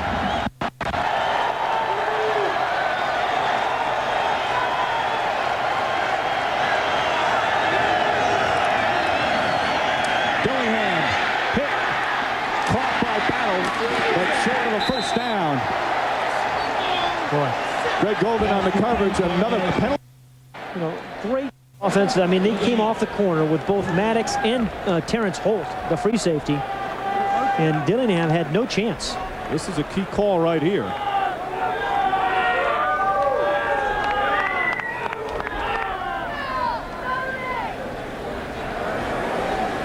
And a long explanation for Ardito. But best drive of the day for the Irish. I mean, Tyrone Willingham has to be happy with what he's seen. Personal foul. Now they give him the first. Nope. Play it again. After the play, we have offsetting dead ball fouls. Personal foul against the defense. Personal foul against the offense.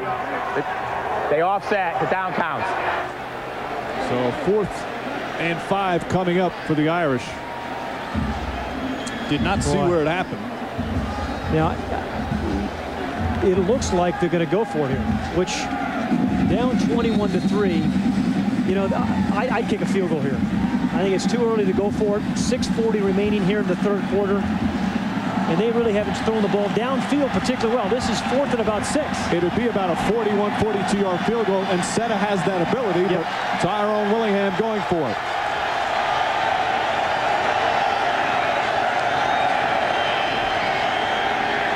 Has time, goes for the end zone, intercepted. Rob Johnson with his second interception of the game. Battle was covered by several defenders.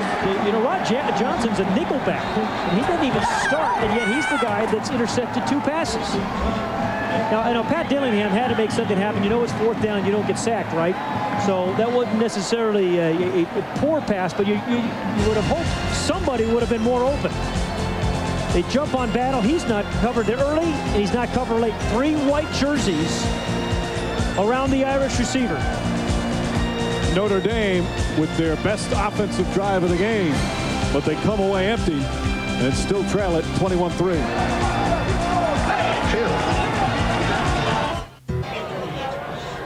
21-3. NC State still with the comfortable lead. Notre Dame moved the football, but just unable to get points. Yeah, I think, you know, the way they're playing defense, it's more than comfortable. Unless Notre Dame on their defense, as they have all year long, scores. I don't think now it's not just a turnover. I think they need to score on defense. Burton, the tight end, in motion as they start at their own 20. Josh Brown gets around and steps out of bounds at about the 22. Well, as the North Carolina State coach, you'd love to see him stay in bounds, but boy, did he take a shot right in front of the Notre Dame bench. Yeah, you watch the hit late on here, but again, knowing the circumstances of the game, stay in bounds if you can. His momentum kind of carried him out, and he could just get drilled. That's once again Glenn Earl, I think. They call Glenn Earl the hitter or the headhunter. London's back out. Put me in, coach. 2nd and 7 after Brown's 3-yard pickup. Rivers back in the shotgun.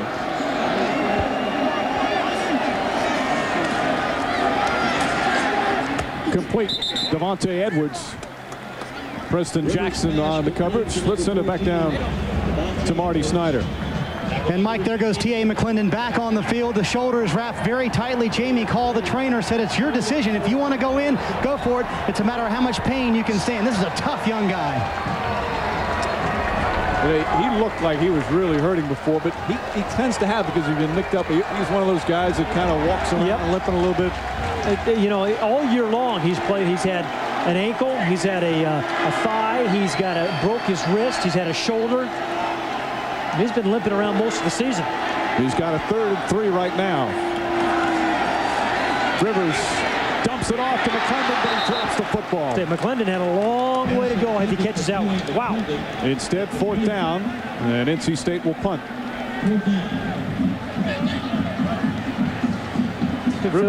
Philip Rivers, he's smiling. He's having a good time. Yeah, I was going to say he should. It's a good start to 2003 for him. A nice little kiss there by Mike Goolsby.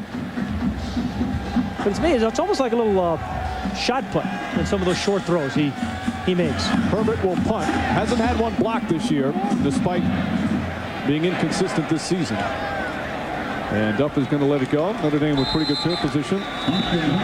But they need some scores.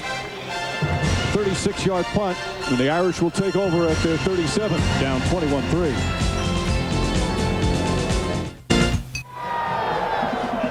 Notre Dame playing much better here in the 3rd quarter, but they've only been able to come away with the one set of field goal.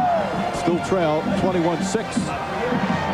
But they've done a much better job here in the 2nd half. In the 2nd half, but at the end of the day, you've got to punch the ball in for touchdowns now when you're trailing 21-6. And for Philip Rivers, I think they need to kind of ignite that offense again. They need to kind of let it out, throw the ball downfield some. They've been successful on their trick plays. They run more trick plays than any team I see. Meanwhile, we talked so much about Rivers, and he's been so good in the offense. This North Carolina State defense is so impressive. They got a lot of guys contributing. All those linebackers, 3 different defensive ends. Andre Maddox, strong safety. Terrence Holt, the free safety. Golden and Reed are back. Reed, as we said, has returned a couple for touchdowns. Golden does just about everything for this team. As we mentioned, starting at tailback, defensive back, return man. Yeah, there he is. Started the first 4 games at tailback. And he's only a sophomore. Another good kick from Seta. And the Wolfpack will start at their own 20. Well, you mentioned Notre Dame kind of playing better this second half. You see the third quarter, 69 yards. Well, they only had 82 in the first half, so they have gotten it back. They've done a little bit more of the possessions, but field goals won't do it right now. But I think Philip Rivers and the offensive coordinator, Marty Galbraith, have to kind of get back in rhythm as well. This is not a team that I think cannot play aggressively. That's just their makeup. Right. They are unstoppable in the first half. But the Notre Dame defense also deserves certainly much of the credit in the third quarter. They've picked it up a bit. Hard to blitz this team because they move so many people. A quick handoff. And a few yards, McClendon. Handoff to number 44, T.A. McClendon. McClendon shaken up again.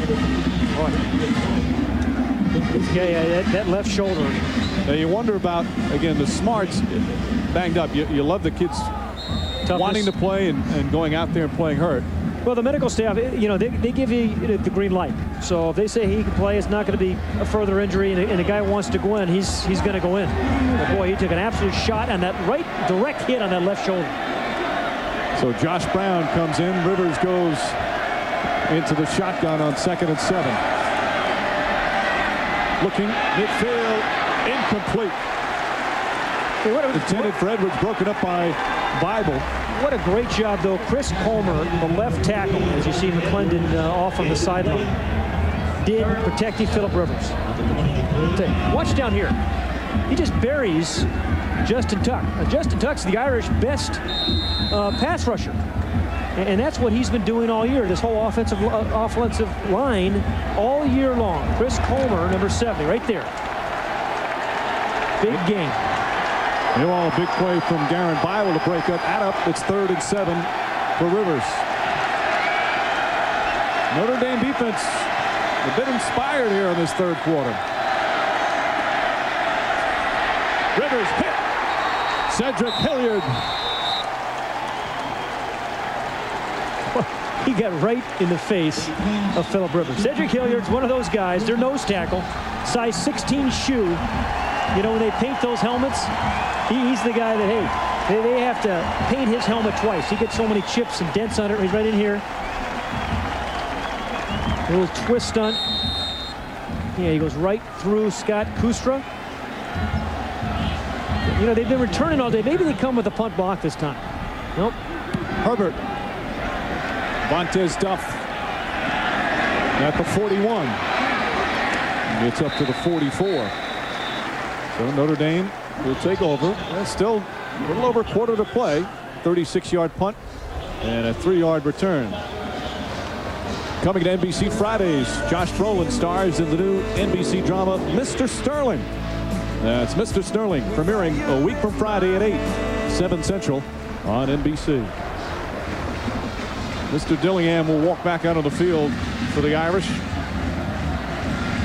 His numbers aren't going to blow you away, but he's playing better as the game goes along. It's not easy. Hasn't played in a while. Obviously, the team hasn't played in a month. And he's a completely different style than Carlo Holiday. And whistles and a quick flag. I think we're going to see much more of Mr. McClendon today. Prior to the snap, false start on the offense. 5-yard penalty, still first down. Let's get an update on McClendon. Marty Snyder, what do you got? Yeah, Mike, you can see T.A. McClendon completely undressed behind the trainers there. Jeremy Call, the trainer, told me, he said, I'm making the call now. He's out for the game. He is definitely done now for the game. All right, Marty. McClendon did have 2 short touchdown runs, but overall, the Notre Dame defense did a good job stopping him. One of the premier young running backs in the nation. Well, they came in with 3 offensive stars, and they have not been able to stop 2 of them, Phillip Rivers and Jericho Cotchery. They did do a good job on McClendon. Grant. And Grant this time hit behind the line of scrimmage, maybe gets back.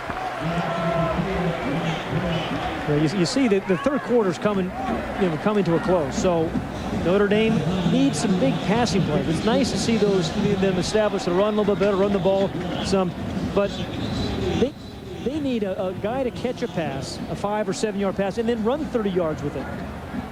Well, they've had big plays all season. One of the reasons they won 10 games, have not been able to get it here this afternoon as the third quarter winds down. Pat Dillingham, the former walk-on. The offense resting on his shoulders. 3 quarters complete here at the Gator Bowl. North Carolina State with a dominant first half. The Irish coming back strong here in the third quarter, but still an uphill climb.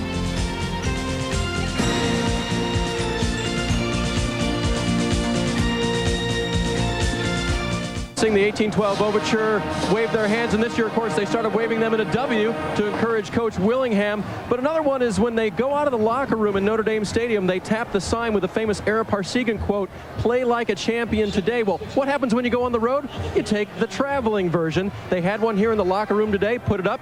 The guys all tapped it on the way out. And I'm also told, Mike, that if you want your very own, you can get the home version at the Notre Dame bookstore. I've seen it there. And they sell. I'm sure they sell quite well. Thank you, Dave. Yeah. 2nd and 16. Dillingham complete. Omar Jenkins shy of the first down, but he gets into Wolfpack territory. We're about 3 yards shy. Well, the Irish may not have played like a champion today just yet, but their band always does. Notre Dame band always plays like champion. Hey, those guys are good. It has been a terrific atmosphere here at Alltel Stadium as Jenkins getting involved in the offense here in the third quarter.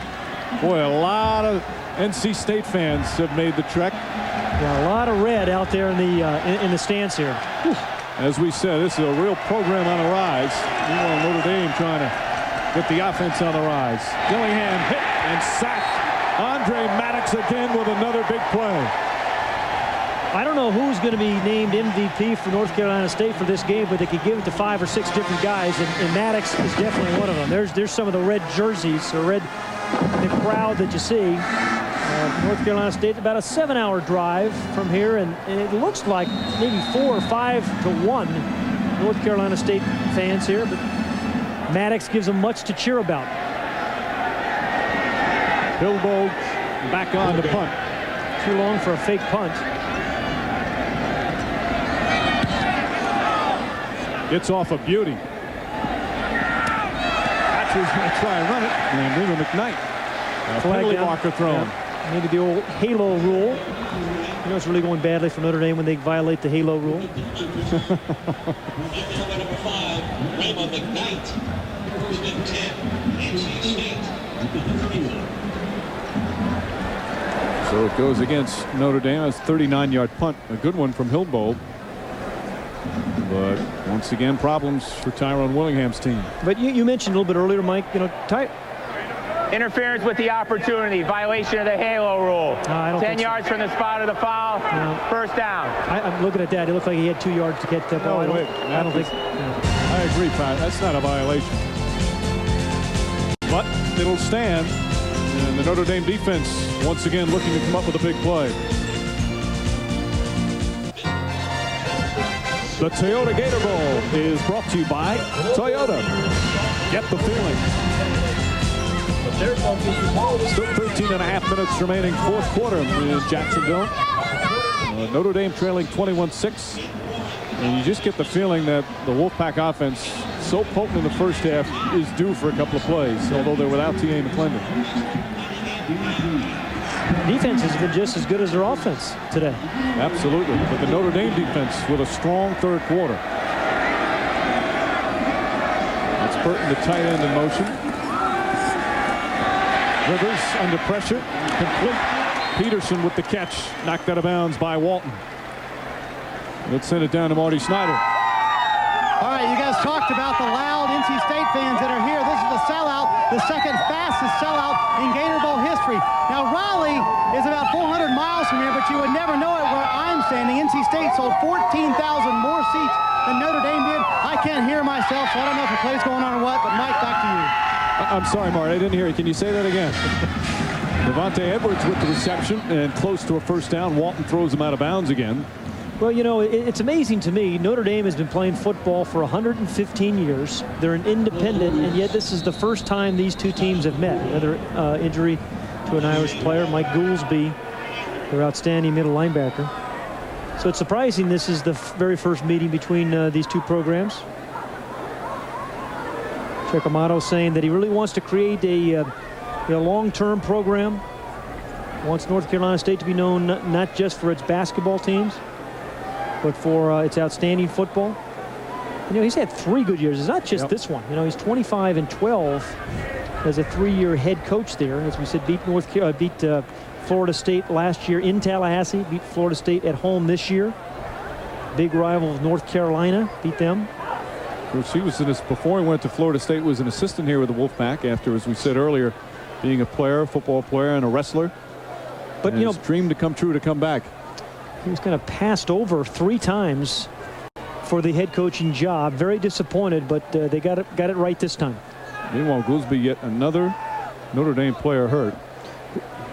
Goolsby's right there, number 41.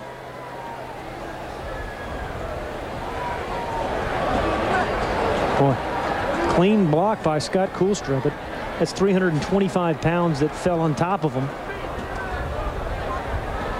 Goolsby, the junior, who has had a real strong season. And we'll see Kusterwood checking out with some nice sportsmanship as Goolsby gets up. Well, Notre Dame has played a very, very difficult schedule this year. Started with playing against a good Maryland team, as we saw last night, ending the season against a very good North Carolina State team. And in between, they didn't duck anybody. Had the 8-0 start. Boston College was a tough loss. Bounced back after that, but then a rough game against Southern Cal. One that, as we said earlier, left a bad taste in their mouth. One of the players said, we have something to prove. They're trying their best, but they've, as you mentioned, Pat, come up against a very talented football team in the Wolfpack. Philip Rivers got him off sides. And then this is a great play. Kotry! He caught it. Oh, what a great catch from Kotry. Let's see who the penalty's on. It's offside. This is a fantastic call. Oklahoma does the same thing. University of Oklahoma. On those 3rd and short, if you get them offsides, you have a freebie. And it's exactly. And you offside on the defense. Penalty is declined. First down. Again, Mike, you see everything from this North. You have to defend so many things. Remember the fumble, Ruski? 3rd one, get him offsides. Now he knows he has a freebie. So it was supposed to be a quarterback sneak. As soon as he sees them off sides, then he throws the deep ball. Oklahoma did that very successfully in their national championship season a couple of years ago. Great, great execution. And Kotry with his 7th catch. He's quietly having a superb game. Yeah, and he's had a superb season. All ACC receiver, over 1,000 yards. God, I love that call and that execution. Josh Brown, the tailback, splits far right. Rivers, quick throw to Kotry, breaks a tackle, breaks another one, breaks a 3rd one, and finally brought down by Brandon Hoyt. But another first down for the Wolfpack.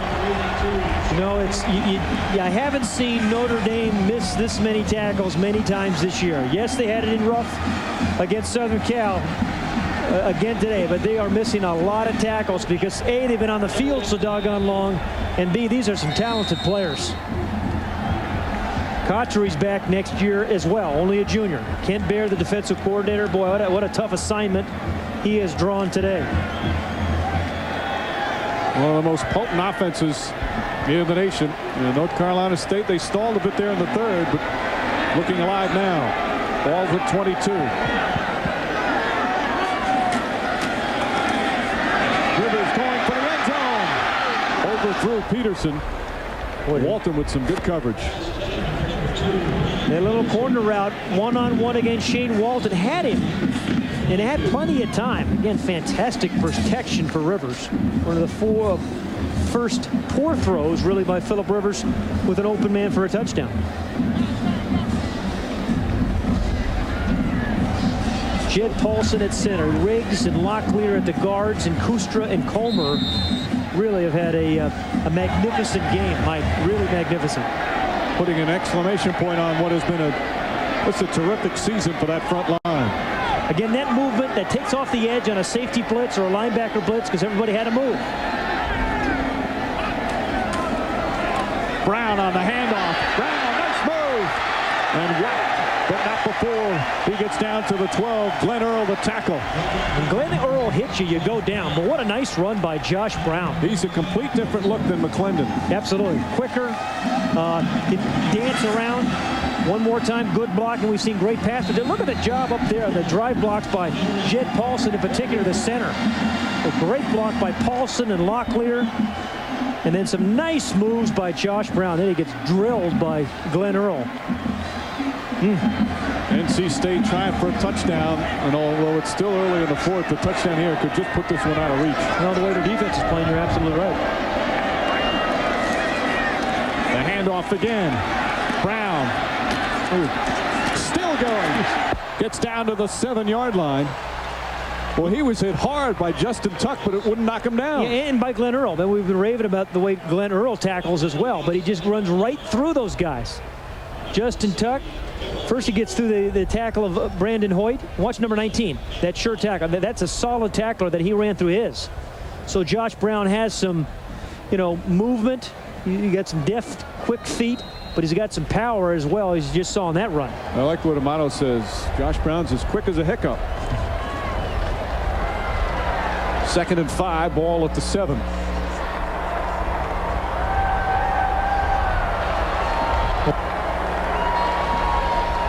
Rivers. Oh, boy. Under some pressure, lobs it. A little too high for Cotchery is Hilliard.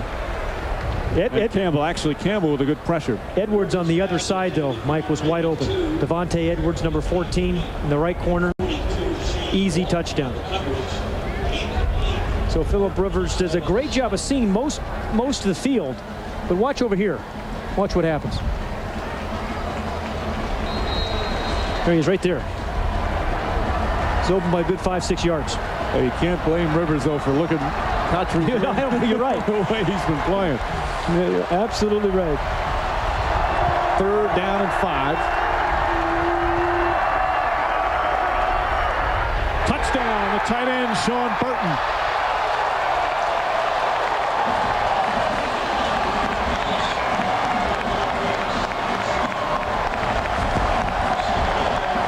You have to worry about tight ends and wide receivers and backs and quarterbacks and figure out a way to get through a stout offensive line. And you put all those things together, this is just a tough team to beat.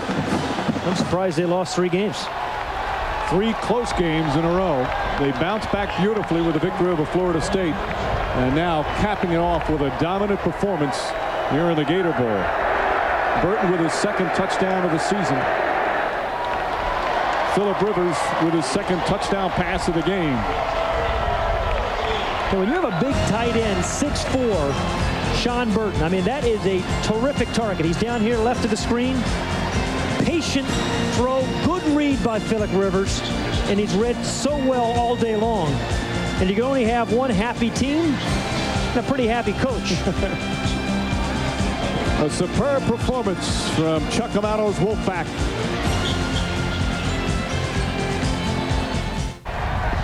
Well, 28 points might not get it done for arena football. Certainly get it done in the Gator Bowl. That's a first quarter score in arena football. I spent about 3 hours with Ed Hotchkiss, the head coach of the LA Avengers, last week. And I want to tell you, this is an exciting brand of football. I mean, it's so, where else do you see 7 onside kicks in a game? It's just incredible. You score within 3 seconds. A lot of points put on the board. Notre Dame would like to borrow a few of those right now. Absolutely. Still a pretty good number for North Carolina State. So impressive once again.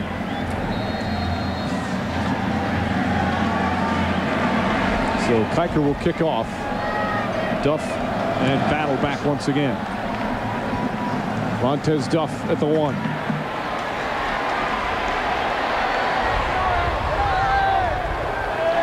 They'll turn up to the 27-yard line where the Irish will take over. You know, Tyrone Willingham has had a great season. The last 2 games, as you can see, has been very, very difficult. They ran into a red-hot USC and Carson Palmer and a very, very good North Carolina State team. Still 10 wins for Tyrone Willingham, something to build on next year. He's going to have to get, and he expects a lot more production out of the West Coast offense next year. And I expect Carlisle Holiday to be a 20 or 30% better player next year in this offense. It's the most wins for a first-year head coach at Notre Dame, most wins for an Irish squad since '93. Nice pass. Jenkins gets a running start. And Jenkins gets up near the 40. Terrence Holt on the tackle. And he'll have a good bunch to work with. Oh, yeah. You like to start with Vontez Duff. Brian Grant had over 1,000 yards. Holiday coming on. Omar Jenkins, a very, very good receiver. Justin Tuck, as a pass rusher, I think, could have an All-American year next year. He's that good, that quick off the ball. And Jared Clark should add a weapon at tight end. Dillingham complete to midfield. Stovall on the reception. Hudson makes the tackle. You know, 2 examples of how good Willingham is. Not only the turnaround here at Notre Dame, but what's happened at Stanford since he's left. Yeah, absolutely. You know, one of the guys we didn't have on that board was Jeff Fain, the center. And undetermined, he's eligible to come back next year. And he's had an incredible career and another great season. And we talked to him yesterday, and he's petitioned the NCAA, which he's allowed to do, to figure out, hey, where he might get drafted, number 52. And actually, that letter has been sent. His parents, who live here in Florida, have received the letter and know that information, but did not tell Jeff before the game. They wanted to wait until after the game. But he said to us yesterday, if I'm going to be a first or second round draft pick, that I don't anticipate coming back. And the way he's played this year, Mike, I certainly expect him to be number 1 or number 2. He's the heart of that offensive line. As Dillingham gets the first down. Again, an offensive line that they're missing their 2 starting tackles today, and there's no question that made a difference. Is Jordan Black and Brennan Curtin, both not here, as we said earlier, non-football student affairs decisions. That's all the university would tell us, but they're not playing, and although the backups have done a solid job all season, it makes a difference. Penalty marker. Dillingham complete. Jared Clark, the backup tight end, continues down to the 28. He'll be a weapon next year, Jared Clark, I think.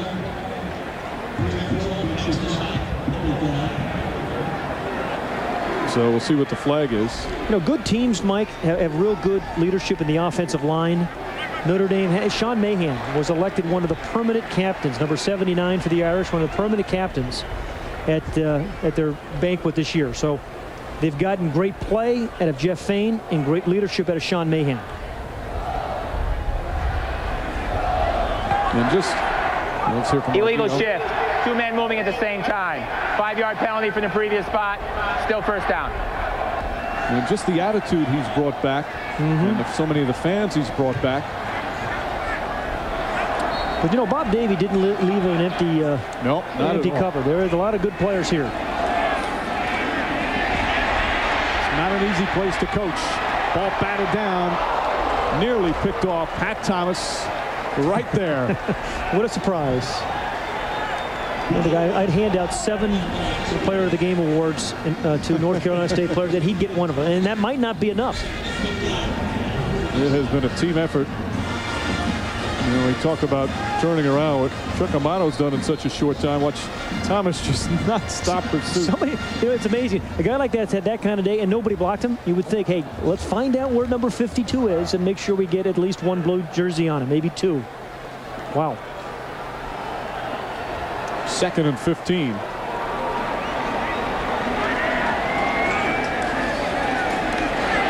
Pressure.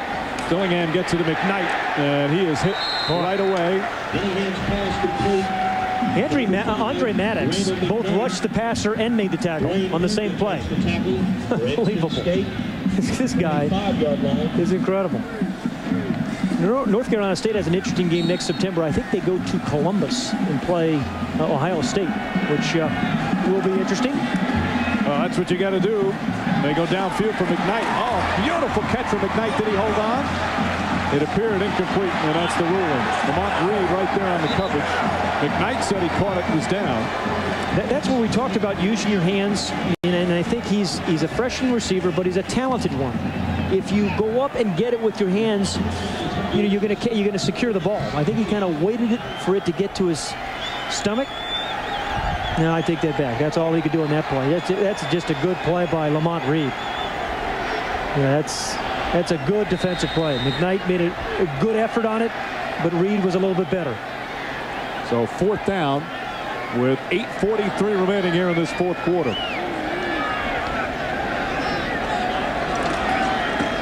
He'll throw. Got the first down. No, he's just shy. Excuse me. Maurice Stovall. They tried the trick play and just fell short. Rod Johnson, who's got a couple of interceptions, made the play. That was kind of a nice play. You know, it was 4th and 14, but they had the punt block on. Everybody comes in. Good throw to Stovall.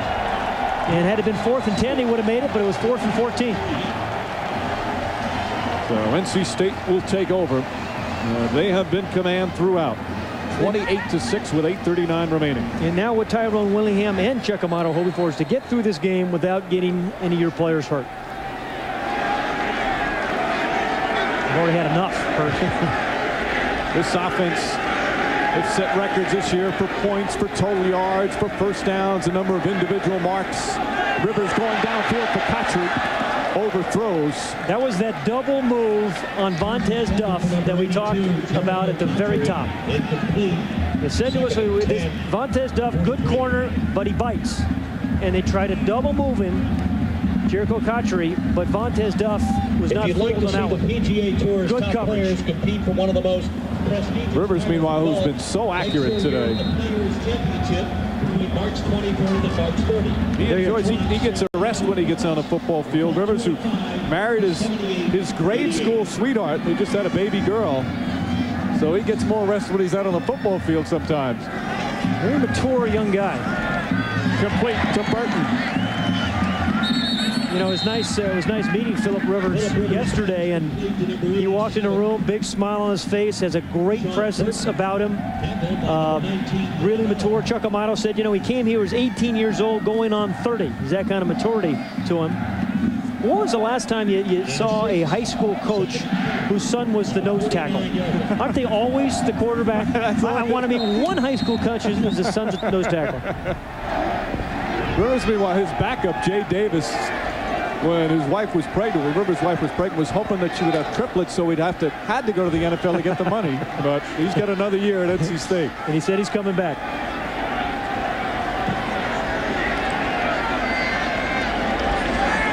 Third and 4. Lobs it down for Edwards. Oh, man. Boy. Vontez Duff on the coverage. Edwards just couldn't get there. There have been a lot of open wide receivers, and again, this defense has been on the field an awful long time. And Vontez Duff, Shane Walton, two really good corners. It's been a rough day. Although, you know, Shane Walton, actually, we haven't called his number much because I think he's done a pretty good job of covering his guys, but it's been Vontez Duff who the Wolfpacks picked on. So on 4th down, they will punt. Real good group, real good people, and a real good price. Duff is back. The real deal.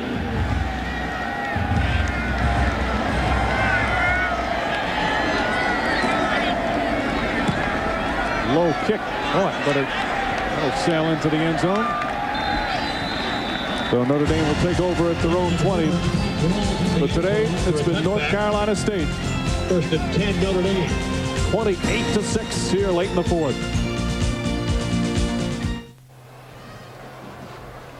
The Wolfpack on the verge of their 11th win of the season. 10 wins was a school record. Chuck Amato's team just adding to it with a dominant performance. In every phase. And a lot of these guys coming back. And so they're very sanguine about next year's team. Powers Neal. It's maybe a yard. You know, I expected to be impressed by their offense, Mike, but I've been equally impressed, if not more so, with the defensive play. They rush the passer well. They stuff the run. They've got good lockdown corners. They have great athletes. That pass complete. Nice catch. Jared Clark with a nice haul in. Up to about 32. Good for a first down. And for the Irish next year, although they had a really good season with the 10 wins, it's kind of a tough end of the season for them with these last two ball games. But for them to get better, they're going to have to get a lot better on offense. And a lot of that is the Carlisle Holiday's performance. How much better can he get next year in this West Coast offense? Holiday out early in this game with a shoulder injury, did not return. And that put Notre Dame behind right from the get-go. The other thing is Julius Jones coming back. Julius Jones did not play for Notre Dame this year, sat out the year. Was at Arizona State.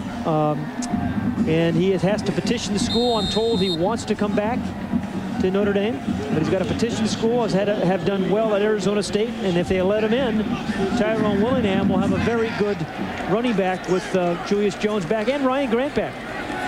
Both these teams will be heard from next year. And that pass complete. Maddox again in on the tackle as Stovall with the reception.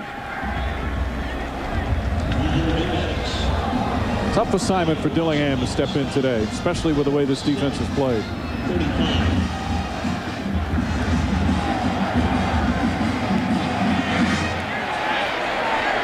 Under pressure again. Yeah, no receivers working back to him. Nearly picked off. Marcus Hudson got a couple of fingers on it. Intended for Stovall. But Mikey, you've seen enough games. You've got to have the receivers working back to a scrambling quarterback, particularly one who doesn't have a giant arm. And nobody did on that play. So Notre Dame is going to finish this season at 10-3. And you said earlier, it shouldn't take away certainly two very disappointing losses to end. But I think most people realize what this man has done and the way he's turned it around. And it's going to be interesting to see what maybe his third edition team. He's got a lot of these guys coming back, so we know what edition 2 looks like. But edition 3 will be very interesting when he gets some really his kind of players. He didn't recruit most of these players. He inherited some good ones. That's complete to Clark. His second reception. Hudson on the tackle. But they get the first down in North Carolina State territory. There's your time remaining. Dillingham fumbles it. Trying, intercepted. Johnson.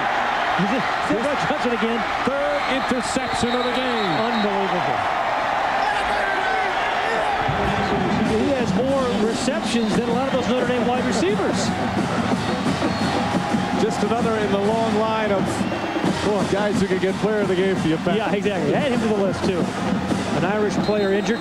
Started with a drop ball and ended up with an interception. Wasn't a very good beginning or an end to that play. But, you're down. You're trying to give Stovall a chance. Rod Johnson just playing, Willie Mays out there in center field. Makes his third interception. An Irish player down on the 20-yard line. That's been an all too familiar sight for Notre Dame today.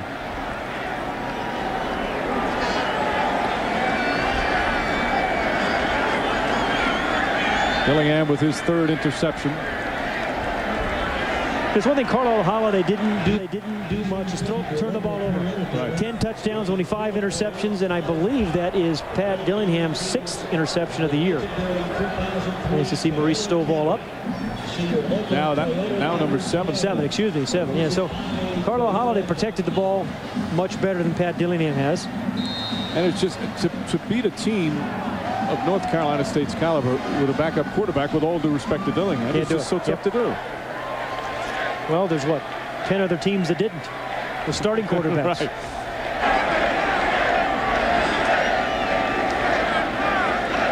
Rivers stays in. Brown, maybe a couple of yards before Buttonsack makes the tackle. Stop behind the line of scrimmage. By number 20. NC State was happy to run time off the clock in what has been a very impressive performance.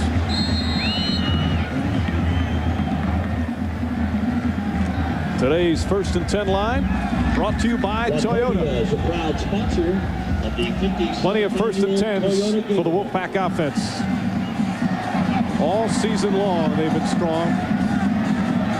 And that one little stretch a tough 3-game stretch, but they've recovered nicely. Brown quickly taken out of the 46. Let's go to Marty Snyder. Well, I have found Bob Gunner, the grandfather of Phillip Rivers, and he is the biggest Notre Dame fan here with the red shirt on. And talk about the way your grandson has done today. He's done a terrific job out there. He's been playing terrific, is right, and I'm so proud of him. This is a really big game for him. I know he was looking forward to it, as I was. Now, you were such a big Notre Dame fan. You took him to see the movie Rudy. Now, was your allegiance swaying towards the green today at all? Not until they played the band. I was for the band. You were pulling for the band, but when the football team came out, it was all red and Wolfpack. Tomorrow I'll pull for Notre Dame, but today I couldn't. Today his allegiance is very true to his grandson, Phillip Rivers, and he's done an outstanding job today. Here's the Rivers family, his dad, his grandmother, kids, everything. The Rivers family is all here. All right, Marty. Grandpa saw, again, that first game way back in November of '51. Had to scalp a ticket. Cost him $5 to get in. Yeah, well, you can't do that today, I promise. Well, he's a fine young man. He's Phillip Rivers, a good player too, good football player. Notre Dame wished that Rivers had that recurring dream he has. They wish it came true. Rivers says he has that dream. He's had it for years. On game day, he can't get to the game. Yeah. Sometimes he's stuck in traffic. Sometimes he can't find his equipment. He says he wakes up in a sweat.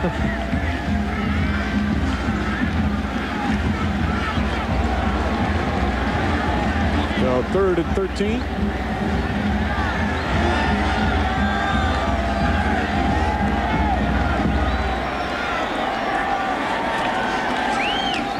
Rivers steps up, tosses it, complete.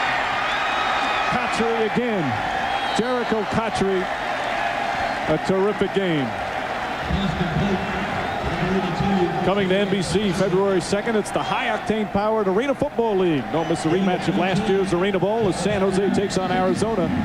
Arizona quarterback Sherdrick Bonner looks to continue his assault on the AFL record books, approaching the all-time AFL touchdown passing record. And trust me, that's a lot of touchdowns as the Rattlers look to avenge their crushing defeat at last year's Arena Bowl rematch against the champion SaberCats. Plus regional action all beginning February 2nd, only on NBC.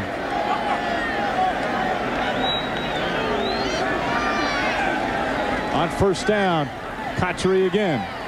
I think it's time for North Carolina State just to run this clock out. Yep. Let's put the pass in the pocket, run this thing out. Don't get anybody hurt to affect next season. And there's been a lot of good coaching jobs done around the country this year. Two of those coaches today. Chuck Amato, Tyrone Willingham, both in double digits wins. The question now for Amato is, will he cry after the game? Can't tell with the sunglasses. He's a very emotional guy. I mean, he said he was talking to us this week about playing against Notre Dame. It was, you know, the biggest game in North Carolina State history.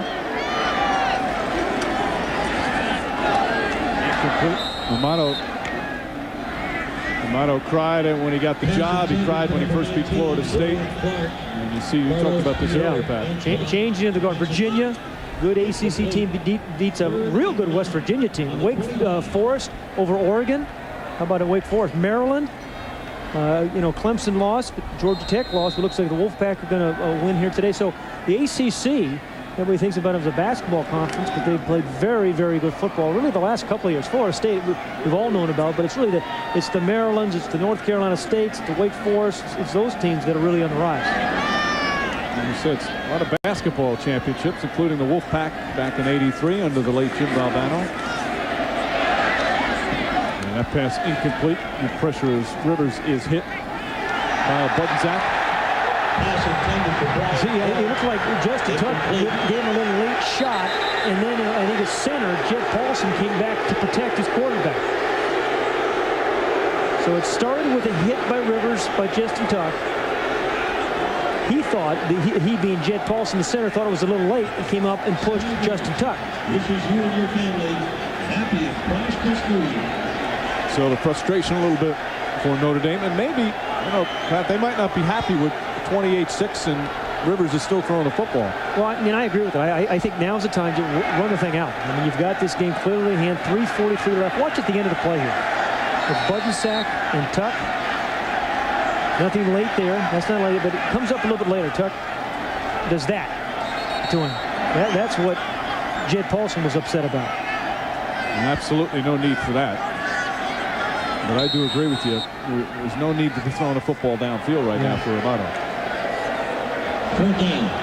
He felt obviously a penalty should have been called there. So 4th down here in the final minutes of what has been a dominating performance for the NC State Wolfpack in their first ever meeting with Notre Dame. Throws it downfield, incomplete. Yeah, I don't like that call, but yeah, I agree. Yeah. So maybe a little extra frustration. You know, it's fine to beat a team, but you don't want to embarrass them. They clearly haven't beaten 28-6. So Notre Dame will take over on downs. A long afternoon for the Fighting Irish because of the excellence of the Wolfpack.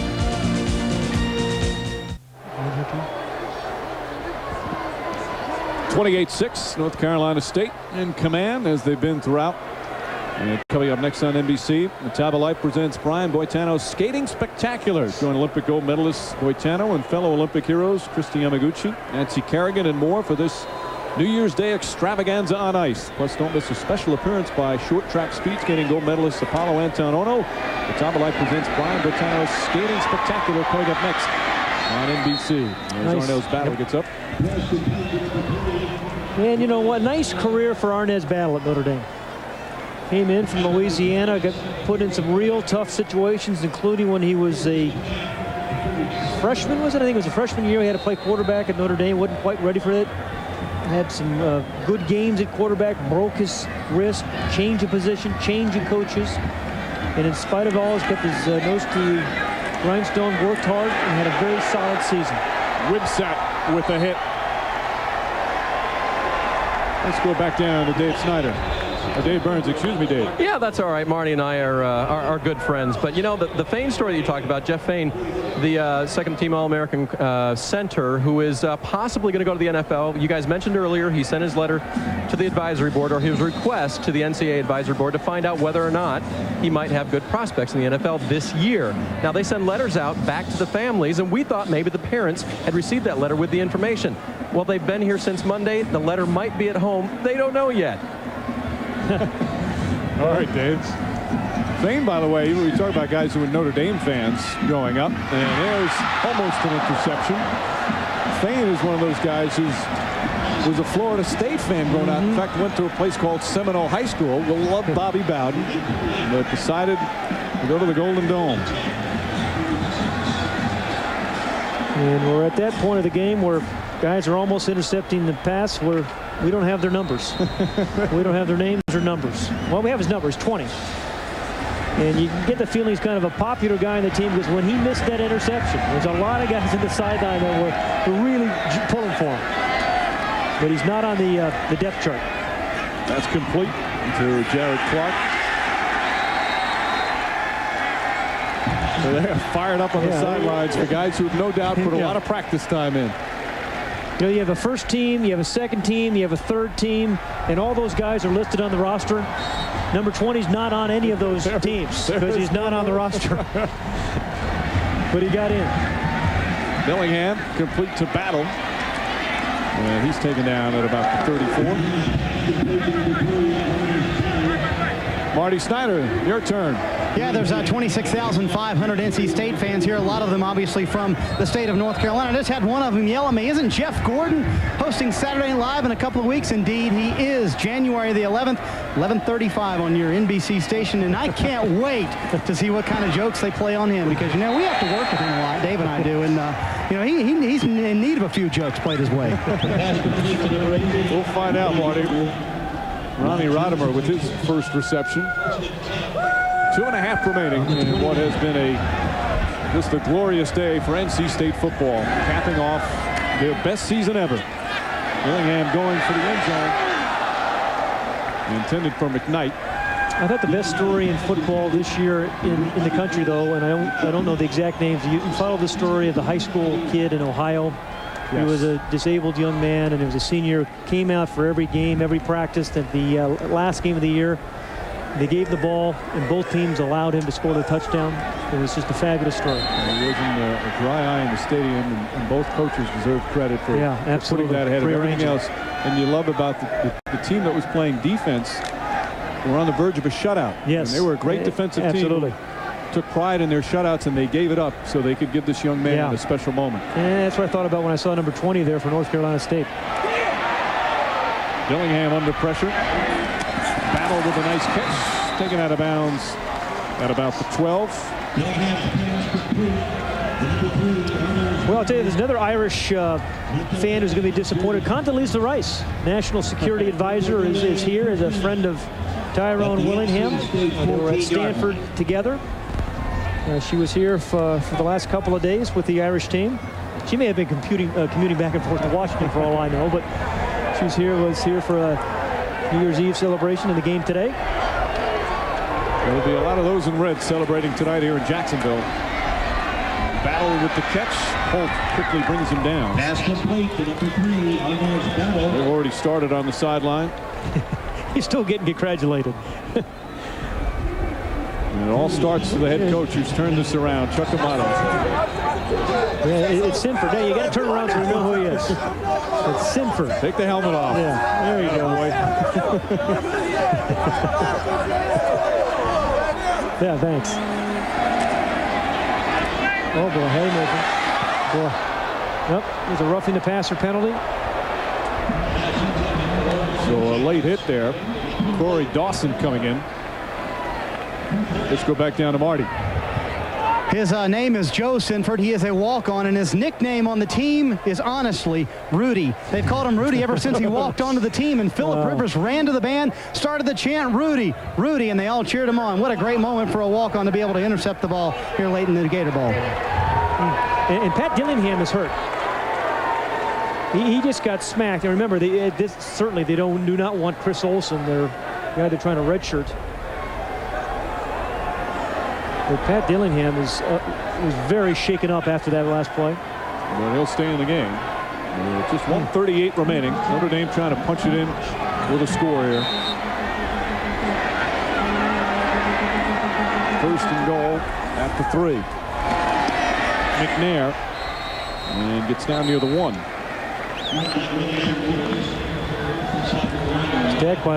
Stopped by Oliver Hoyt, number 48 for the Wolfpack, a freshman. And Chuck Amato does not want them to give up a touchdown. But Oliver Hoyt has big time written all over him, too. He'll replace D'Antonio Burnett. And nobody's ever going to replace those sunglasses. 9-0 now with those. That's right. Amato, by the way, he didn't really want to go to state when he was a high school linebacker growing up in Easton, Pennsylvania. His older brother was there, and his older brother was one of those guys. He was always doing good things, and he was tired of following in his footsteps, but decided to go anyway. And what a difference he's made in that program in a number of different ways, and now is the head coach on a program that is certainly on the rise. McNair stopped. Another great goal line stand. This time with a lot of the reserves. Yeah, it's Oliver Hoyt, number 48, who's subbing right now for D'Antonio Burnett, the guy who stopped Notre Dame earlier in the game that we talked so much about. Hoyt's just a freshman, one of those guys who looks up to Burnett, who they say is going to be a very good player.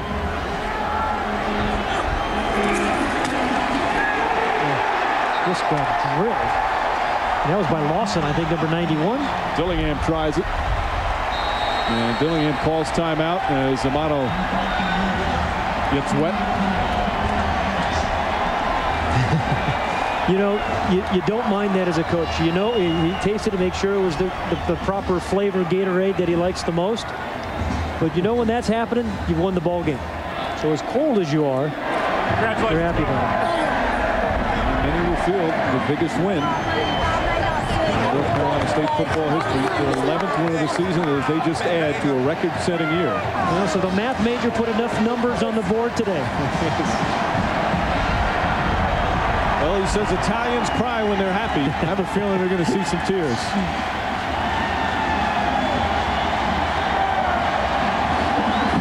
As we said earlier, NC State, they won that basketball national championship years ago. The way this team's going, they're going to vie for a national championship someday. Well, he's got recruited 22 players from the state of Florida. North Carolina plays very good high school football as well, so he's going to have a talent pool, and clearly, as we saw today, they can coach him once they get him. And you love the way the team bounced back. The 3 tough losses to Georgia Tech, Maryland, and Virginia. They have the great victory over Florida State, and then now dominate Notre Dame. Grant hit and stopped on 4th down. And that is a fitting end for the NC State defense.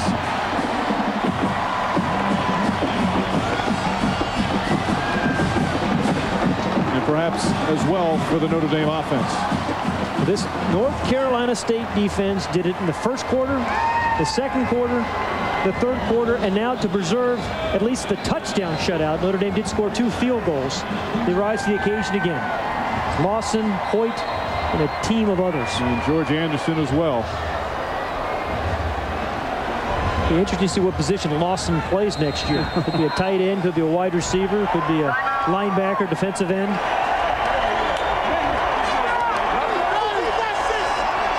NC State calls timeout. Just a couple of kneel downs. That's all you need. Yeah. Just a kneel down. What a great day for Phillip Rivers. Capping off the superb season. And Rivers will be back for his senior year. It'll be tough to top what he did this season, but he's got a lot of his guys back with him. I see Jay Davis is in, hopefully going to, in a quarterback and take 1 snap, kneel down, game over.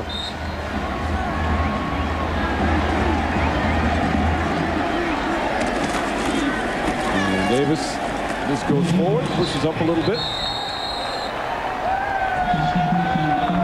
A tough day for Notre Dame.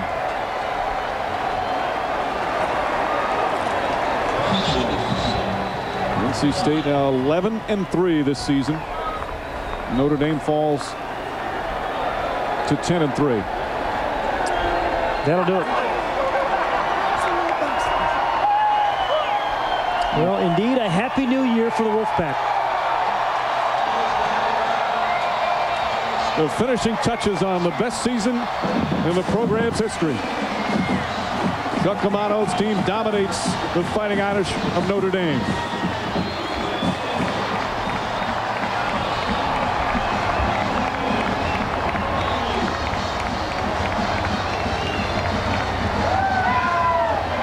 Tough one in for Tyrone Willingham. Meanwhile, for Amato, he's right now with our Marty Snyder. And a smiling, non-crying Chuck Amato as he gets a couple of hugs. And is that the biggest win in NC State history, Coach? It's a big one. It's a huge win. You know, I'll tell you what even makes it bigger is the last 2 wins we've had, the defense hasn't allowed us a touchdown in 120 minutes of football against Florida State and against Notre Dame University, the University of Notre Dame. And that's what even makes it bigger is that we're making leaps and we're getting better, and these kids just played their butt off, and I can't say enough about it. Is that the best game this team played all year long, Coach? Oh, it was a good one. I'll tell you what, I don't know if you saw the one we played against Florida State, but that was pretty daggone good too. You know, it's been this way all year long. You know, you beat this team and you still play a soft schedule, and you beat that team, and all the wins we've had were big, but again, because of the team, of the history that Notre Dame has, and what they've done and what they've meant. They won 75% of all the games they've ever played. This is huge. If Italians do indeed cry when they're happy, I believe there's going to be a few tears shed tonight, Mike. All right, Marty. So a great day for NC State, for Notre Dame. Tough ending to what was a wonderful turnaround season. 8 guys on offense, 8 guys on defense coming back. They'll be a better football team next year. I'm not sure they're going to win 10 games, but they'll be a better football team. All right, Pat. Happy New Year. And to you. Once again, our final score from Alltel Stadium in Jacksonville. The 2003 Gator Bowl, North Carolina State 28, Notre Dame 6. Now stay tuned for Brian Boitano's Skating Spectacular coming up next here on NBC. The 11th win of the season, most ever for NC State football. For Pat Hayden, Dave Burns, Marty Snyder, producer Jim Bell, director Jeff Simon, and our entire crew, this is Mike Green saying so long from Jacksonville.